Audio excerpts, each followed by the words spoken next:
ቅዱሳት ቃላትን እግዚአብሔር ምን ይወዳል፣ የእግዚአብሔር ፈቃዱ ምንድነው ብለን በመንፈሳዊ ልብ ከማስተዋል ይልቅ አመለካከታችንን ጣዖት አድርገን ለኛ የመሰለንን ነገር ለሰው ስንናገር እንውላለን። በራሳችን ላይ በሐሰት አንመስክር፣ በወገኖቻችን ላይ በሐሰት አንመስክር። በሐሰት መመስከር እኮ መልኩ ብዙ ነው። ጌታችን ኢየሱስ ክርስቶስ ሁለቱ ስብሐት አማላጅ ከሚሉ ሰዎች በላይ የሐሰት ምስክር አለ? ክርስቶስ መድኃኒታችን ፈራጅ ነው አማላጅ ነው? ፈራጅ ነው አይደል? ሎቱ ስብሐት አማላጅ ማለት ምንድነው? የሐሰት ምስክርነት። እግዝእትነ ማርያም ላይ የማይገባ ነገር መናገር ምንድነው? የሐሰት ምስክርነት። ቅዱሳንን ማቃለል ምንድነው? የሐሰት ምስክርነት። ስርዓተ ቤተ ክርስቲያን ላይ ስንት ነው የሐሰት ምስክርነት ሲነገርበት የሚውለው? በነገራችሁ ላይ በዓለም ታሪክ የሆነ የታመመ ሰው ዳነ ሲባል ሰምታችሁ ታውቃላችሁ? እዛኛው ቤተ እምነት አለ? ንገሩኝ። አስቡት። እኛ ጋር እኮ ልብ ስለማድነው እንጂ በየቀኑ እኮ ነው ሰው የሚል።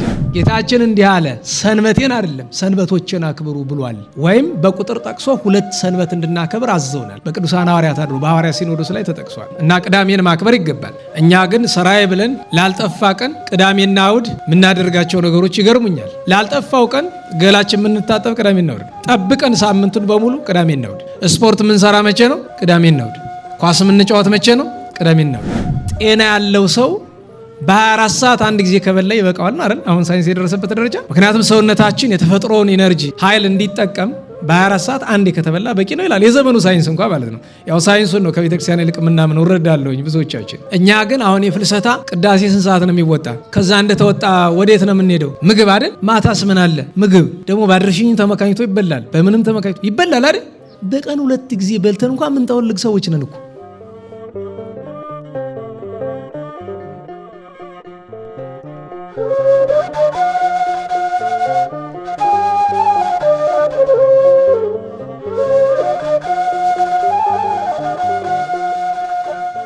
በስመ አብ ወወልድ ወመንፈስ ቅዱስ አሐዱ አምላክ።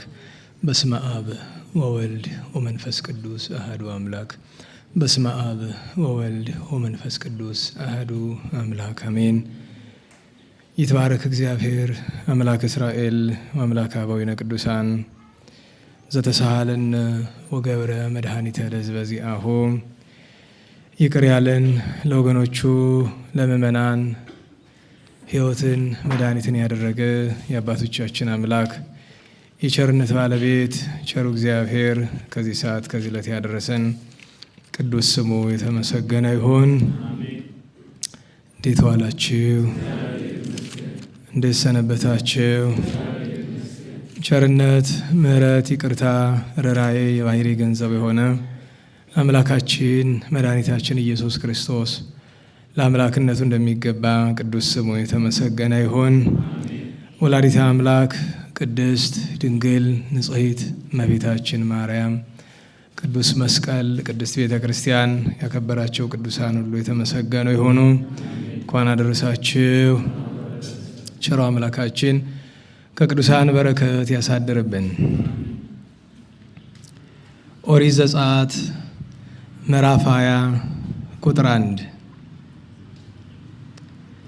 እግዚአብሔርም ይህንን ቃል ሁሉ እንዲህ ብሎ ተናገረም። ከግብፅ ምድር ከባርነት ቤት ያወጣሁ እግዚአብሔር አምላክህ እኔ ነኝ።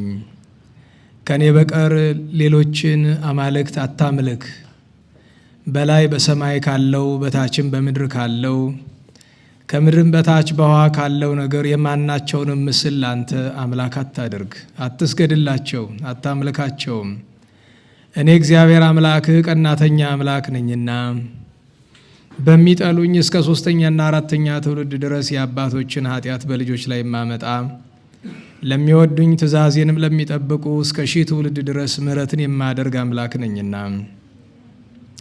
የእግዚአብሔር አምላክህን ስም በከንቱ አትጥራ። አምላክህ እግዚአብሔር ስሙን በከንቱ የሚጠራውን ከበደል አያነጻውምና። የሰንበት ቀንን ትቀድሳት ዘንድ አስብ። 6 ቀን ስራህን ስራ፣ ተግባርህንም ሁሉ አድርግ።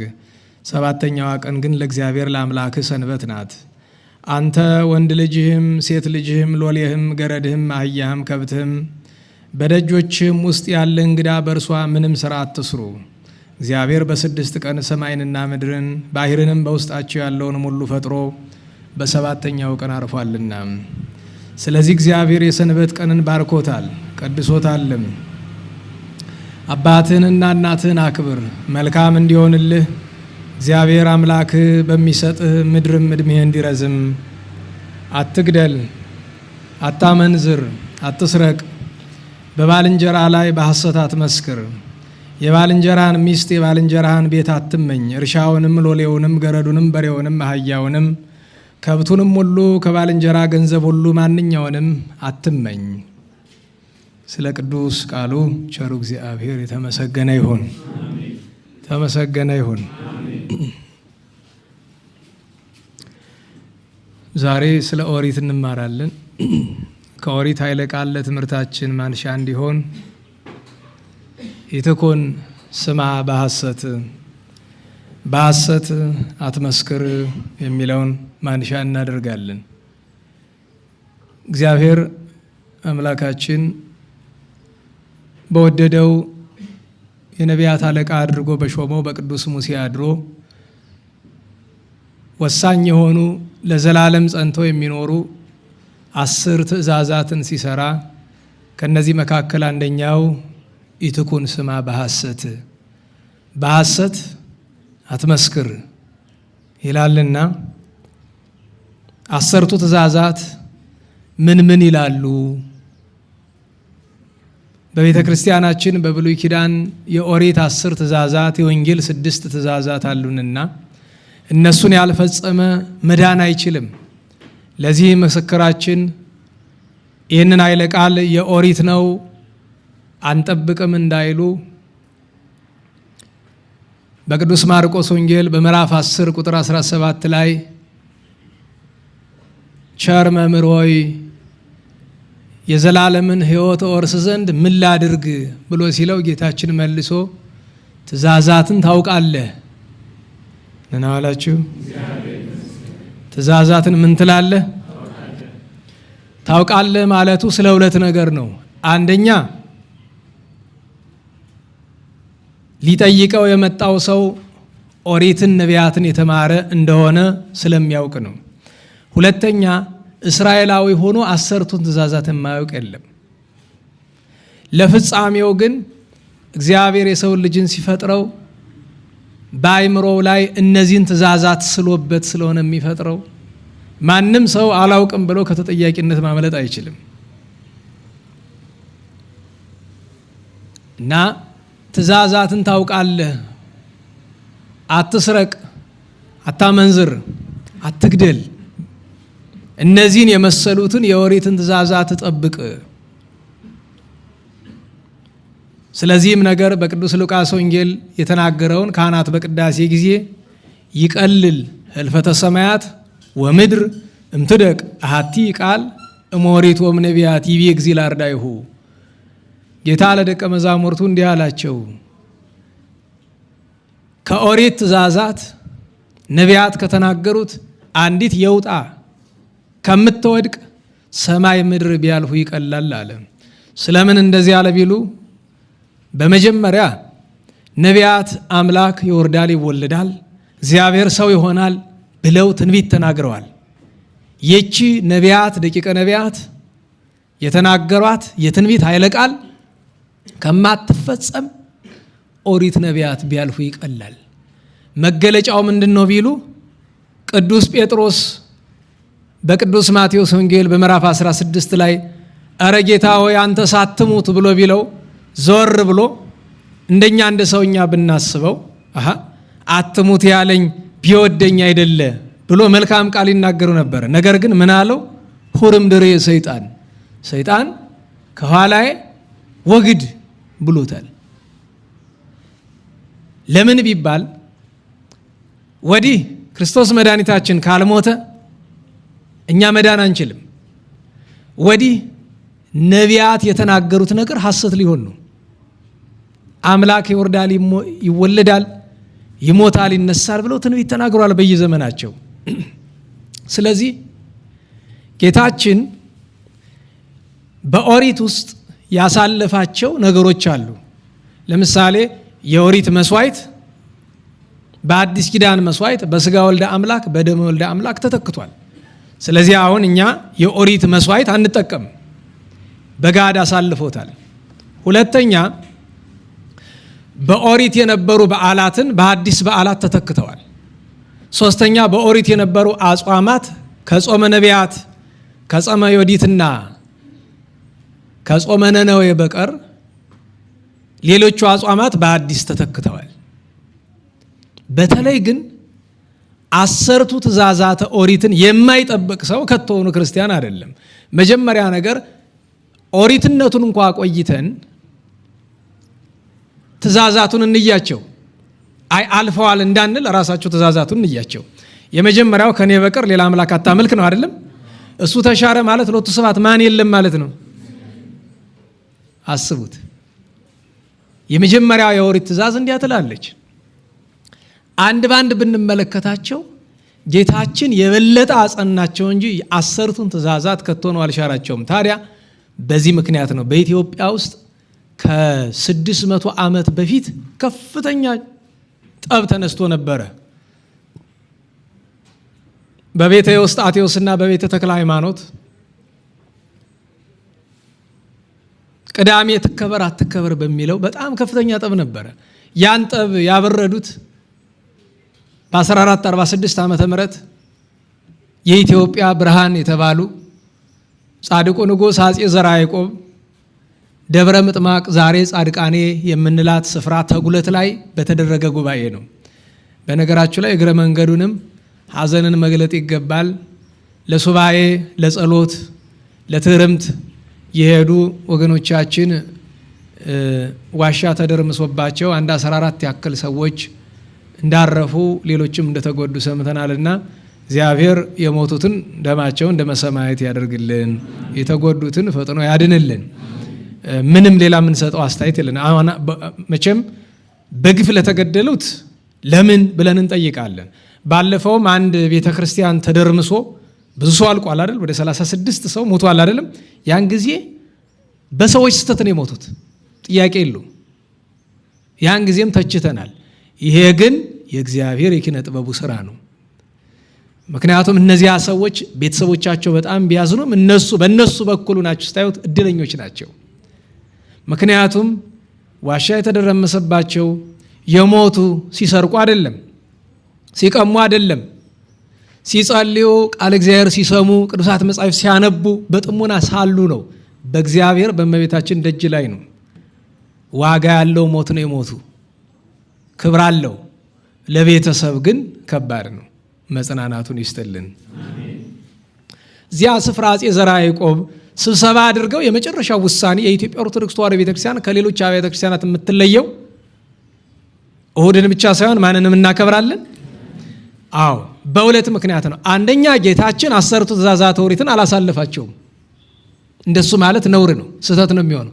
ሁለተኛ ነገር ሐዋርያት በሲኖዶሳቸው ከመዚህ ቢግዚን አክብሩ ሰንበታቴ፣ ጌታችን እንዲህ አለ፣ ሰንበቴን አይደለም ሰንበቶችን አክብሩ ብሏል። ወይም በቁጥር ጠቅሶ 2 ሰንበት እንድናከብር አዘውናል። በቅዱሳን ሐዋርያት አድሮ በሐዋርያ ሲኖዶስ ላይ ተጠቅሷል። እና ቅዳሜን ማክበር ይገባል። እኛ ግን ሰራዬ ብለን ላልጠፋ ቀን ቅዳሜና እሁድ የምናደርጋቸው ነገሮች ይገርሙኛል። ላልጠፋው ቀን ገላችን የምንታጠብ ቅዳሜና እሁድ፣ ጠብቀን ሳምንቱን በሙሉ ቅዳሜና እሁድ። ስፖርት የምንሰራ መቼ ነው? ቅዳሜና እሁድ። ኳስ የምንጫወት መቼ ነው? ቅዳሜና እሁድ። የጤና ስፖርት ይባላል። ስፖርት መስራት ከፈለክ ቀደም ብለህ ተነስተህ ጸሎትህን ጨርሰህ ከቻልክ ኪዳንን አድርሰህ፣ ኪዳን ከ12 እስከ 1 ሰዓት ያልቃል። ስራም ትምህርት የሚገባ ከ2 ሰዓት በኋላ ነው፣ ከአንዳንድ ጥቂት መስሪያ ቤቶች በቀር። ሌላውን ሰዓት ምን ያደርግልሃል? ስፖርት ብትሰራ ኃጢአት አይሆንብህም። ግን ከሰኞ እስከ ዓርብ ማትሰራ በበዓላት በሰንበት ስፖርት መስራት የለም እንዴ? አንተ ገበሬው ማረስ የተከለከለ ለምን ይመስልሃል? እና ሰንበትን በዓላትን ማክበር አለብን። ሰንበትን ስናከብር ቅዳሜንም ጨምሮ።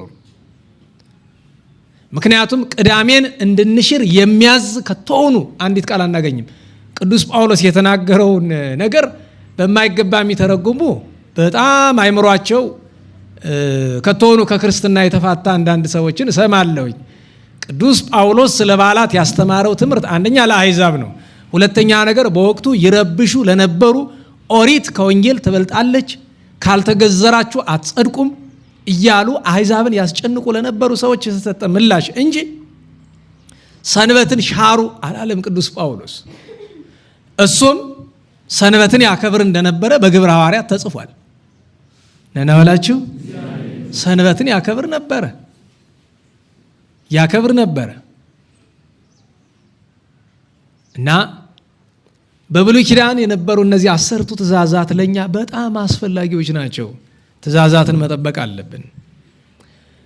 10ሩን በሙሉ ለማየት ሰዓት እንዳይቸግረን ባጭር 10ቱን ትእዛዛት እንያቸው። ጌታችን 10ቱን ትእዛዛት ለቅዱስ ሙሴ የሰጠው ነገሩ እንደዚህ ነው። እስራኤል በግብፅ ባርነት 430 ዘመን እኩሉም በባርነት እኩሉም በመደበኛ ኑሮ ቆይተው በ9 መቅሰፍት በ10ኛ ሞተ በኩር በ11ኛ ስጥመት ግብፃውያንን ፈርዖንን አጥፍቶ 40 ዘመን በበረሃ መና እያወረደ ውሃ እያፈለቀ ደመና እየጋረደ በአምደ ደመና እየመራ በቅዱስ ሙሴ በቅዱስ አሮን አድሮ መርቷቸዋል። ያን ጊዜ እርሱን ያመልኩት ዘንድ ለእርሱ ለስሙ ይገዙለት ዘንድ እግዚአብሔር ሙሴን ወደ ደብረ ሲና ውጣ አለው። ወጣ። አስቀድሞ ነበልባል ከሐመልማል ተዋህዶ ያየባት ናት። በዚያ 40 ቀን ቆየ። ከእግዚአብሔር ጋር ሲነጋገር 10 ትእዛዛት የተጻፉባቸውን 2 ጽላት ሰጠው። እነዚህ ጽላቶች ዛሬ በኢትዮጵያ ያሉት ናቸው። እነዚያ ጽላቶች ላይ 10ቱ ትእዛዛት ተጽፈዋል። እነዚህን ትእዛዛት ስለመጠበቅ ጌታችን ሲያስተምር የመጀመሪያው ከሁሉም የሚበልጠው በአዲስ ኪዳን አንድ ጸሐፊ መጥቶ ሊፈትነው መምህር ሆይ ከትእዛዛት ሁሉ ማን ትበልጣለች ብሎ ሲለው አንተ እንዴት ታነባለህ አለው። በሉቃስ ወንጌል ላይ እኔማ እንዲህ የሚለውን አነባለሁ፣ አፍቅሮ ለእግዚአብሔር አምላክከ በኩሉ ልብከ፣ በፍጹም ልብህ እግዚአብሔር አምላክህን ውደደው፣ አፍቅር ቢጸከ ከመ ነፍስከ።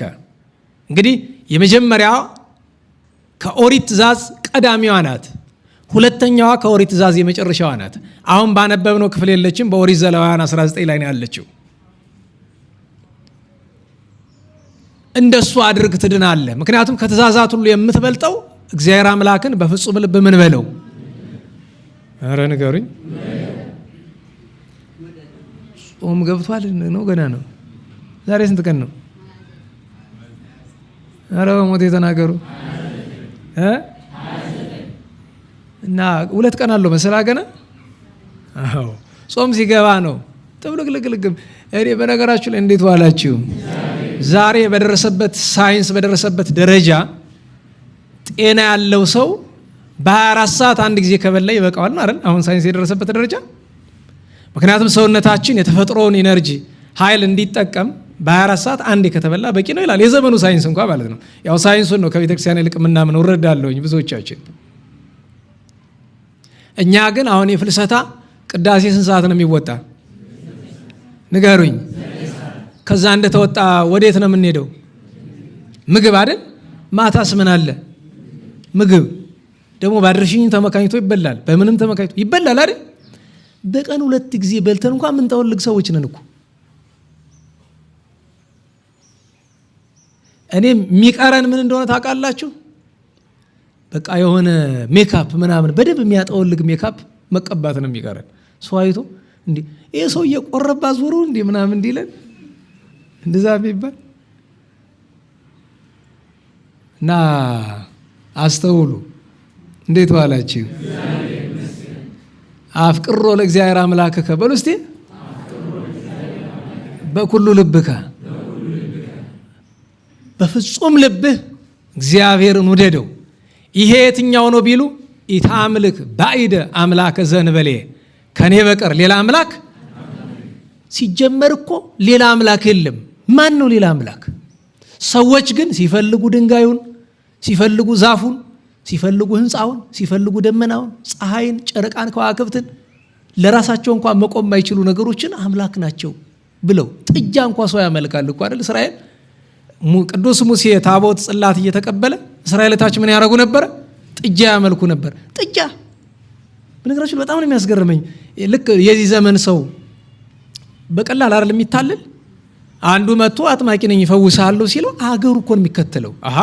ታው እንጂ ቆይ እስኪ እንደሱም አይደለም። አንተ ምንድነህ? አታስታውሱም? ሰይጣን አነ ገባሪ ሆሙ ለሉ ግቡራን እንዴ እነዚህ መላእክት የፈጠርኳቸው እኔ ነኝ አላለም? ንገሩኝ። ሚካኤልና ገብርኤል ሌሎችም ሊቃነ መላእክት ምን አሉት? ቆይ ተው እንጂ አትቸኩል፣ ቆይ እንጂ እንነጋገር። እንዴት ያለ ጉድ ነው! አንተ ፈጠርኩ ምትል ከኛ ምንድነው ልዩነትህ? ክንፍ እንደ ክንፋችን፣ ተፈጥሮ እንደ ተፈጥሯችን ምንድነው የተለየ? አንድ ሰው ፈውሳለሁ ሲል እኮ ጥያቄው እሱ ነው። ምንድናንተ ምንድነው የተለየው? በነገራችሁ ላይ ያጥማቂ አምጡት ከኔ ካንተ ካንቺ በምንድነው የሚለይ? በቆብ ነው እንዳንል ያን የማያደርጉ ቆብ ያላቸው ብዙ ሰዎች እናውቃለን። በመስቀል ነው እንዳንል ካህናት ብዙ አሉን። በምኑ በየትኛው ቅድስና በየትኛው ንጽህና? አለቀ። ጥያቄ እኮ ነው። እና ሰዎች ግርም ይለኛል። በቃ ዝም ብሎ ያገኘውን መከተል ነው። እና ዛፉን አምላክ ነው ሲሉ ቆይ እንጂ የሚገርማችሁ ነገር በዓለም ሁሉ ዛፍ እያለ አንዱ ዛፍ ተለይቶ ለምንድን ነው አምላክ የሚባል? እንዴት ዋላችሁ? ይሄ እኮ የሰው ልጅ ጭንቅላት መንፈሳዊነቱ ብቻ ሳይሆን እንዴ ስጋዊ አቅሙንም ሲያጣ እኮ ነው ጨርሶ መጠየቅ ሲያቆም። የሆነ ደንጊያ የሆነ ተራራ አምላክ ነው ሲባል ይሄኛው ተራራ የትኛው ተራራ ነው አምላክ? ይሄኛው። ያኛውስ በርዝመት ነው እንዳንል በጣም ለምሳሌ ራስ ደጀንን በርዝመቱ እናመልከው የሚል ሰው ቢኖር አይ ወንድሜ ተረጋጋ፣ ኪሊማንጃሮ አለ ትንሽ ከፍ ይላል።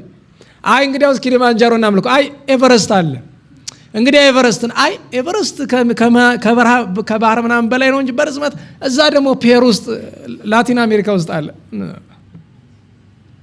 እንዴ መርማሪ ጭንቅላት ያስፈልጋል እኮ። በነገራችሁ ላይ እኛ መመርመር ያለብን እንትተን የማይመረመረውን ስንዳክር እንውላለን።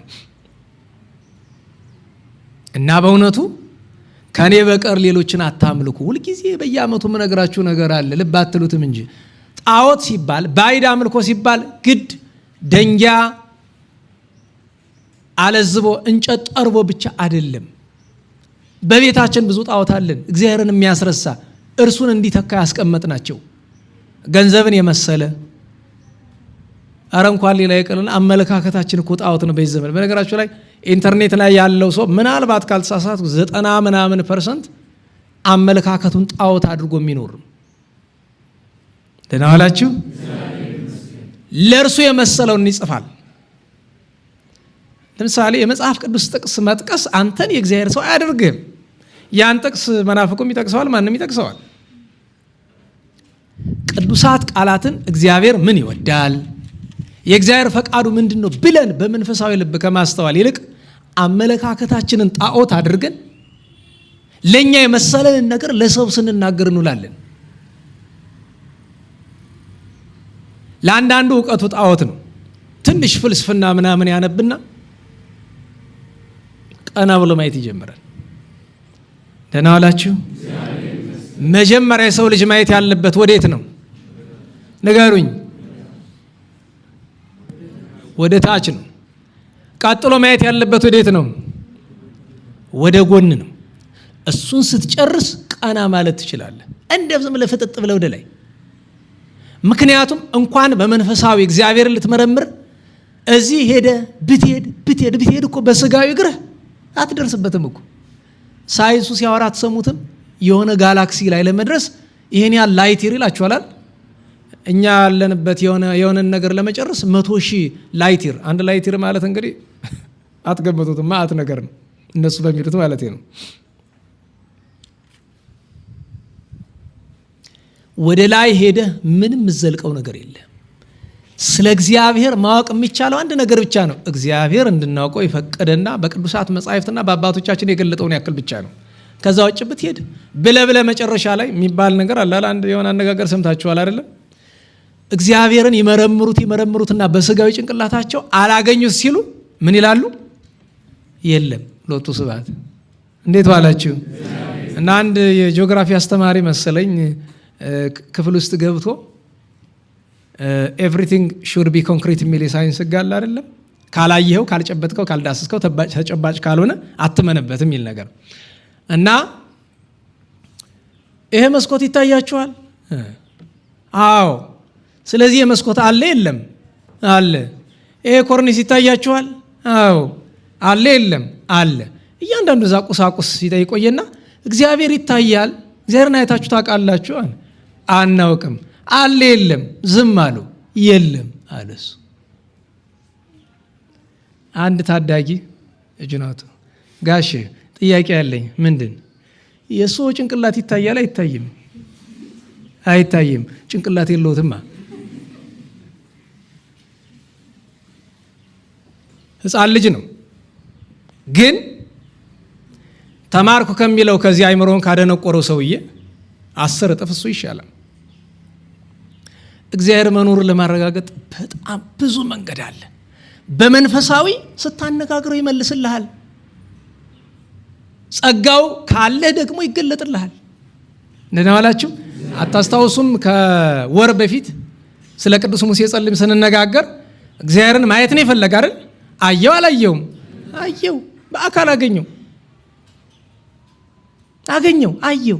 የሚያዩ አሉ፣ ዛሬም አሉ። እግዚአብሔርን የሚያዩ አሉ፣ ቸሩ አምላክን። አይ በሌላ መንገድ ነው ብለህ ካልክ ደግሞ እስኪ ተፈጥሮህን እየው። አስቡት። ኢቮሉሽን በሆነ በአጋጣሚ ነው እንደዚህ የሆን ነው።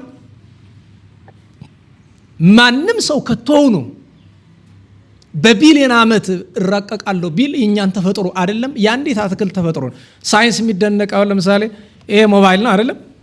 ንገሩኝ። ሳይንስ አዲስ ፈጥሮ እዚህ ውስጥ የከተተው ነገር አለ እግዚአብሔር ከፈጠረው ነገር በቀር ያን ከመገጣጠም በቀር? በነገራችሁ ላይ ይህንን ሞባይል እንኳን ለመስራት የተጠቀሙት ጭንቅላት እነሱ የፈጠሩት አይደለም፣ ባለቤቱ የፈጠረው ነው።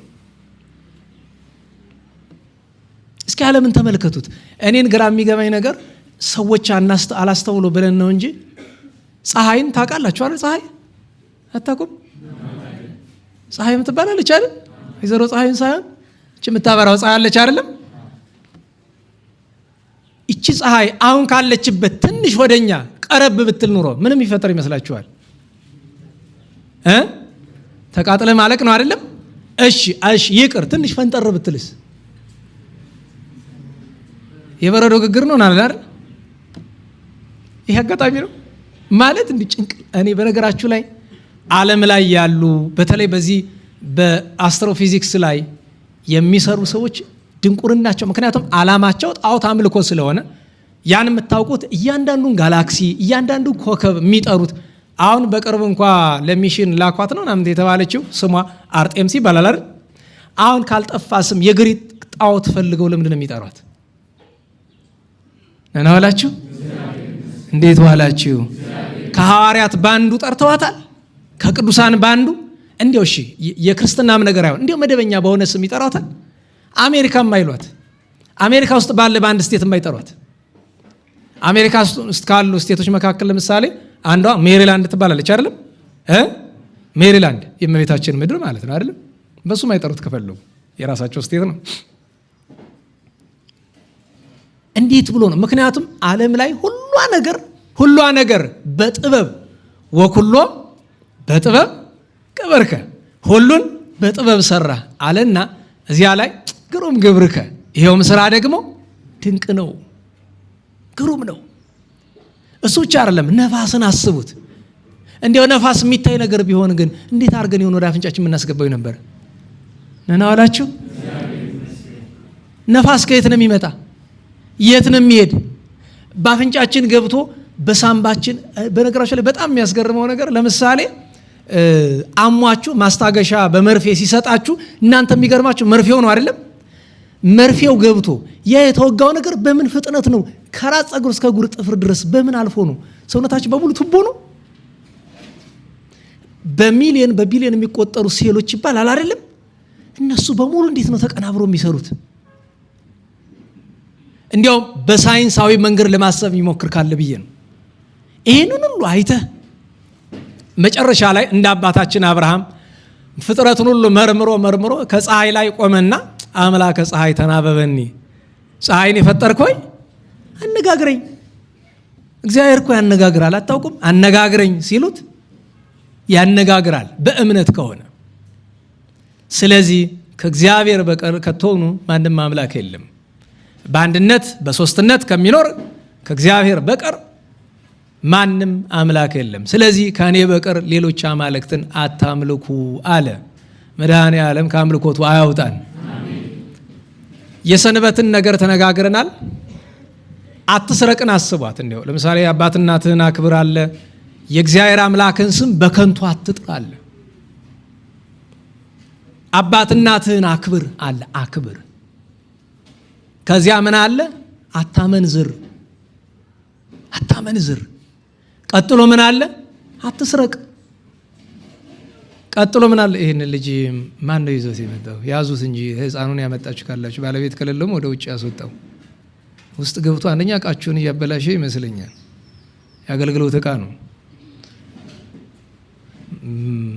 መረበሹ ላይ በቃ ብዬ ነው። ደግሞ ልጁ በጣም ሕፃን አይመስለኝም።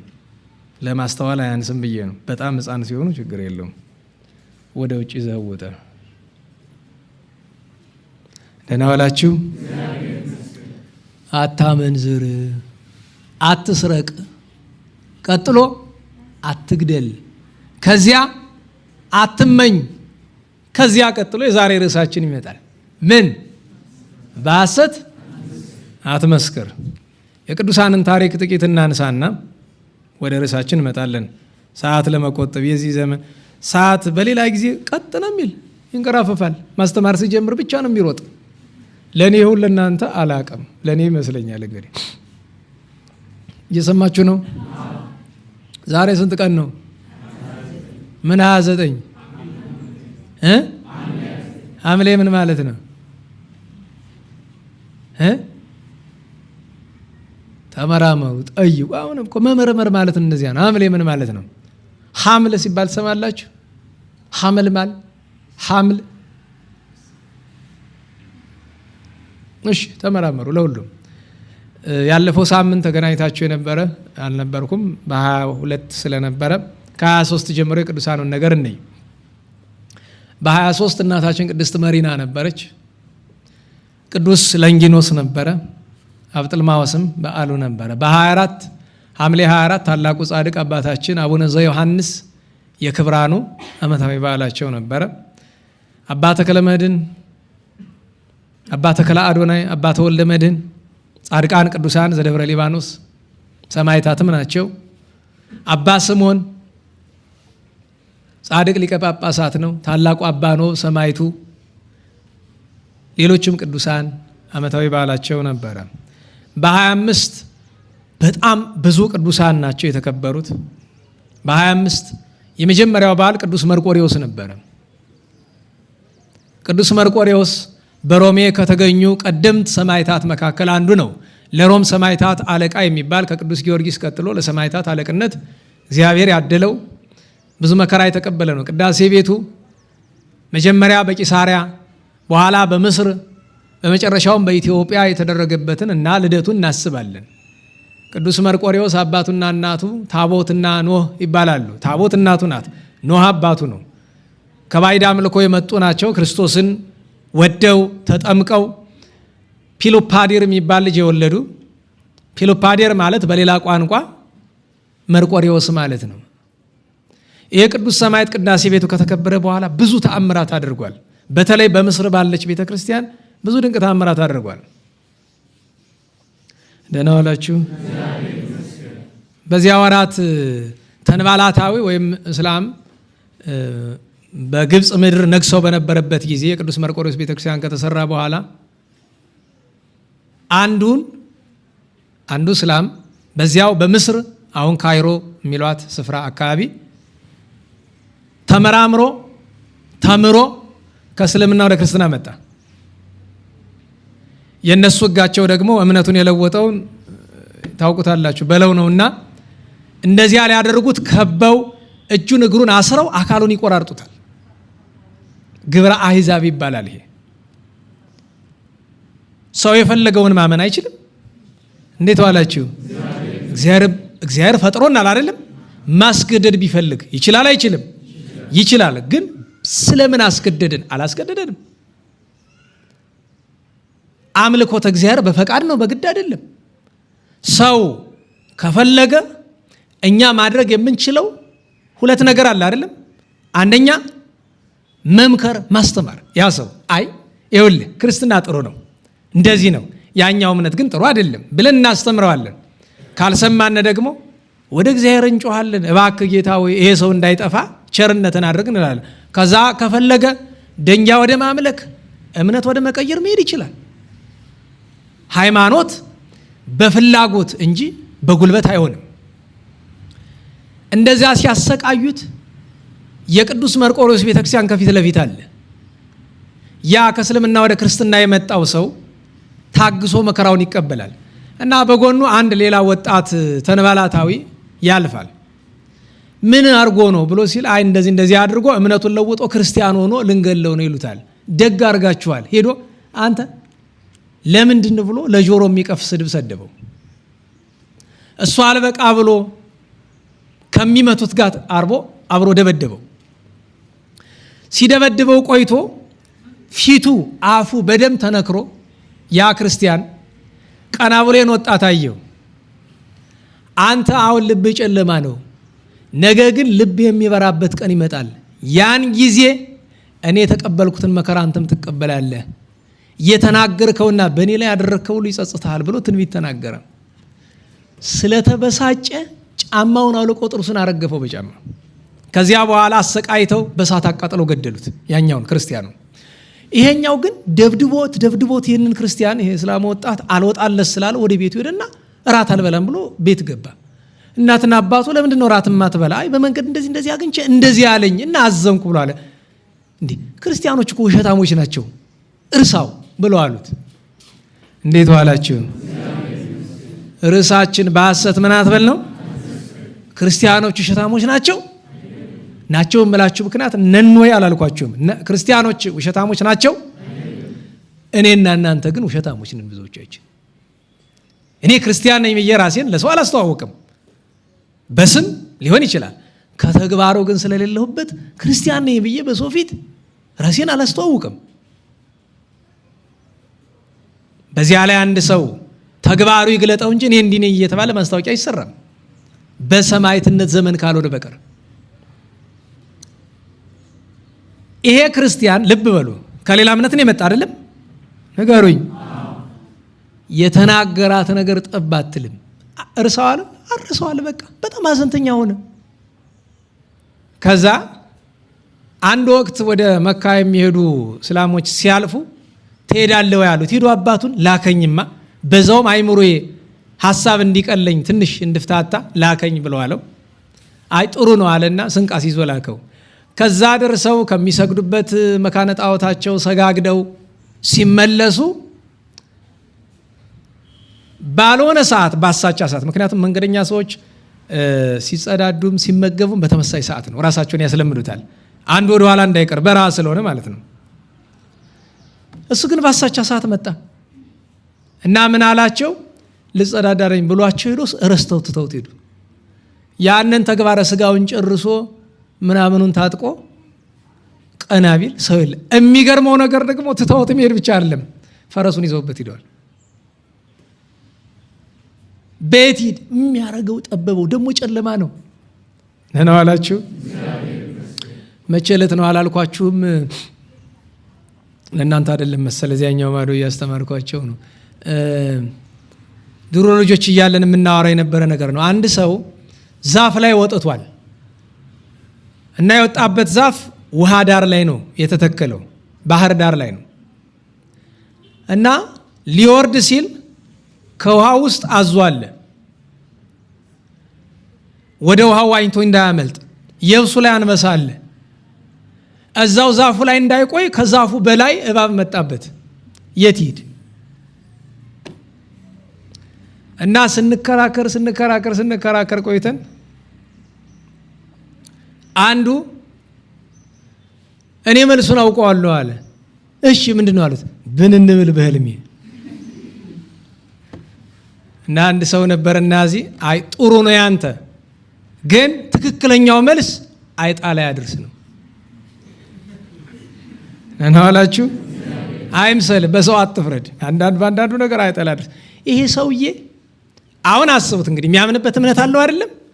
ስም ይጥራ ይሄን የሐሰተኛ ነብይ ይሁን የማን እስቲ ይጥራና ይምጣና ያድነው እንደሆነ። በነገራችሁ ላይ በዓለም ታሪክ የሆነ የታመመ ሰው ዳነ ሲባል ሰምታችሁ ታውቃላችሁ? እዛኛው ቤተ እምነት አለ? ንገሩኝ። ኧረ በሞት አስቡት። እኛ ጋር እኮ ልብ ስለማድነው እንጂ በየቀኑ እኮ ነው ሰው የሚድን። በነገራችሁ ላይ ሰሞኑን የተደረገ ታምር ለነገራችሁ ይችል ነበር፣ ግን ሳሪው ያ የተደረገለት ሰው በህይወት ያለ ይሄ እንዲነገር የሚጠላ ሰው ስለሆነ አልናገረውም እንጂ አለ።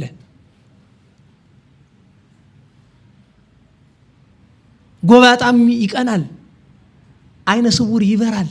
በነገራችሁ ላይ በየጸበል ውስጥ ሄዱ ከክርስቲያኑ ያልተናነሰ እነማን ናቸው ያሉት ሊጠመቁ?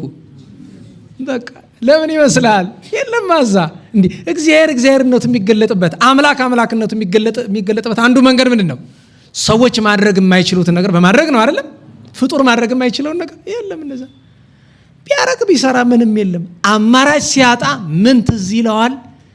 ከሱ ደጅ ልፍ ብሎ ያለው የቅዱስ መርቆሬዎስ ቤተክርስቲያን እና ክርስቲያኖች ሄደው እየተሳሉ የኔ ጓደኛ የነበረ በነገራችሁ ላይ ሙስሊም ነውና አብሮ አደግ ነው። ትምህርት እየወደቀ ተቸገረ፣ ከአቅም በላይ ሆነ እና በቃ ከዛ በ3ኛው ዓመት ይሁን እንደዛ ና ብዬ ባለ እግዚአብሔር አመጣሁት። ልጆች ነን። ባለ እግዚአብሔር ከተሳልክ ያሳልፋል ብያልኩት። ባለ እግዚአብሔር 1 ብር እሰጣለሁ ካለፍኩኝ አለ። አለፈ። አምጥቶ አስገባ።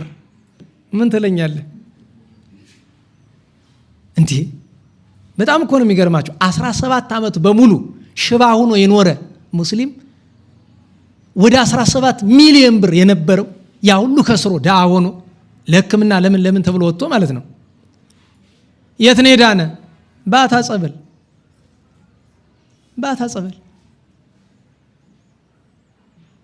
ድንቅ እኮ ነው። አማራጭ ሲያጣ ምን አለ? እስቲ ወደዚያ ዞር ብላችሁ ወደ ኋላ ተመልከቱ። የማን ስዕል ይታያችኋል? አየ እንደዚህ ያለ ስዕል እዛ ቤተ ክርስቲያን አለ። ሲያልፍ ሲያገድም ያየዋል። መርቆሬዎስ የክርስቲያኖች ረዳት ሲጠሩህ ሲለምኑ ስታረግላቸው አይቻለሁ ሰምቻለሁ። ወትሮ አላምንበትም ነበረ፣ አሁን ግን በፈጣሪ አምን ዘንድ ለክርስቲያኖች የምታረገውን ነገር ለኔ አድርግልኝ፣ ከዚህ ጥፋት ከዚህ በረሃ። ምክንያቱም ቤቱ ለመድረስ የ22 ቀን የእግር መንገድ ይቀረዋል። 22 ቀን አውሬው አንድ ምሽት አያሳድረውም፣ እምሽክ አድርጎ ነው የሚበላው። ክርስቲያን ሆናለሁ በፈጣሪ አምናለሁ ብሎ ቃል ሳይጨርስ አንድ ፈረሰኛ ከፊቱ ቆሟል። ብርሃን የለበሰ የፈረሱ ኮቴ መሬት ያልነካ ሰይፍ የታጠቀ ወጣት። አንተ ምን ሆነ ነው እዚህ በረሃ አለው። ወገኖች ስተውኝ ሄደው ጠፍቼ ና በል እኔ ልውሰድ፣ ከፈረሴ በጀርባ ተፈናጠጥ ተጫን አለው። ከኋላ ቁጭ፣ ጥቁር ነው ፈረሱ፣ ከእግሩ አካባቢ ነጭ አለው። ታዲያ ፈረሱ ወደፊት አይደለም ወደ ደመና ወጣና በረረ። ከደመና ወጥቶ ተመልሶ ወርዶ እንደተዘጋ ቤተክርስቲያን ውስጥ ወስዶ ከቅዱሱ ላይ ትቶት ወደ ስዕሉ ገብቶ ተሰወረ። እዚያቸው አደረ። በሌሊት መጋቤ የቤተክርስቲያኑ ከፋች ገበዝ ከፍቶ ሲገባ ቁሟል። ሊጮህ ነው ሌባ ብሎ ማለት ነው። አትጩህ፣ ቆይ ምነግርህ ነገር አለኝ አለው። ምንድነው የምትነግረኝ አለው። ይህ ያለውበት ቤት ምንድን ነው አለው። ቤተ ክርስቲያን። የማን? የቅዱስ መርቆሬዎስ። የት ሀገር? ምስር፣ ግብፅ። እንግዲህ አስቡት፣ ከ22 ቀን መንገድ በአይነ ጥቅሻ ነው የመጣያችን ሌሊት። መርቆሬዎስ ግን ማን ነው? ታሪኩን ነገረው። እኔ መልኩን ዛሬ ሌሊት በዚህ በረሃ ሳለሁኝ ያመጣኝ ጎልማሳ በፈረስ የተቀመጣለና እስኪ ስዕሉን ግልጥልኛል። ግልጥ ቢያደርገው ያው ነው ራሱ። ይሄን ያመጣኝ፣ ከዚህ በላይ ምልክት አልፈልግም፣ አስተምረኝና አጥምቀኝ አለው። አስተምሮ ደብቆ አጠመቀው፣ ክርስቲያን አደረገው። ተደብቆ ለዘላለም መኖር አይቻልም። አንድ ቀን ሲወጣ ቤተሰቦቹ አዩት። ምክንያቱም መንገደኞቹ መጥተው ልጃችሁ በረሃ ሞቷል ብለዋቸው አርድተዋቸው ተለቅሶ አልፏል። አንዱ ሄዶ እንዴ እናንተ ልጃችን ሞተ ብላችኋል፣ ግን እሱን የሚመስል ሰው መርቆሬዎስ ቤተክርስቲያን ውስጥ አለ ይላቸዋል። ፈልገው ቢያወጡት እሱ አንተ ምን ሆንክ ብሎ አሉት።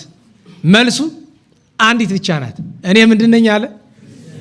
ክርስቲያን ነኝ። ስሙ ማን ተብሏል? ዮሐንስ። ሊመክሩት ሞከሩ፣ አልሰማቸውም። አስፈራሩት፣ አልተሳካም። እስላሞችን ሰብስበው ደበደቡት፣ አልተሳካም። መጨረሻ ላይ ከነህይወቱ ሽንት ቤት ውስጥ አሉት።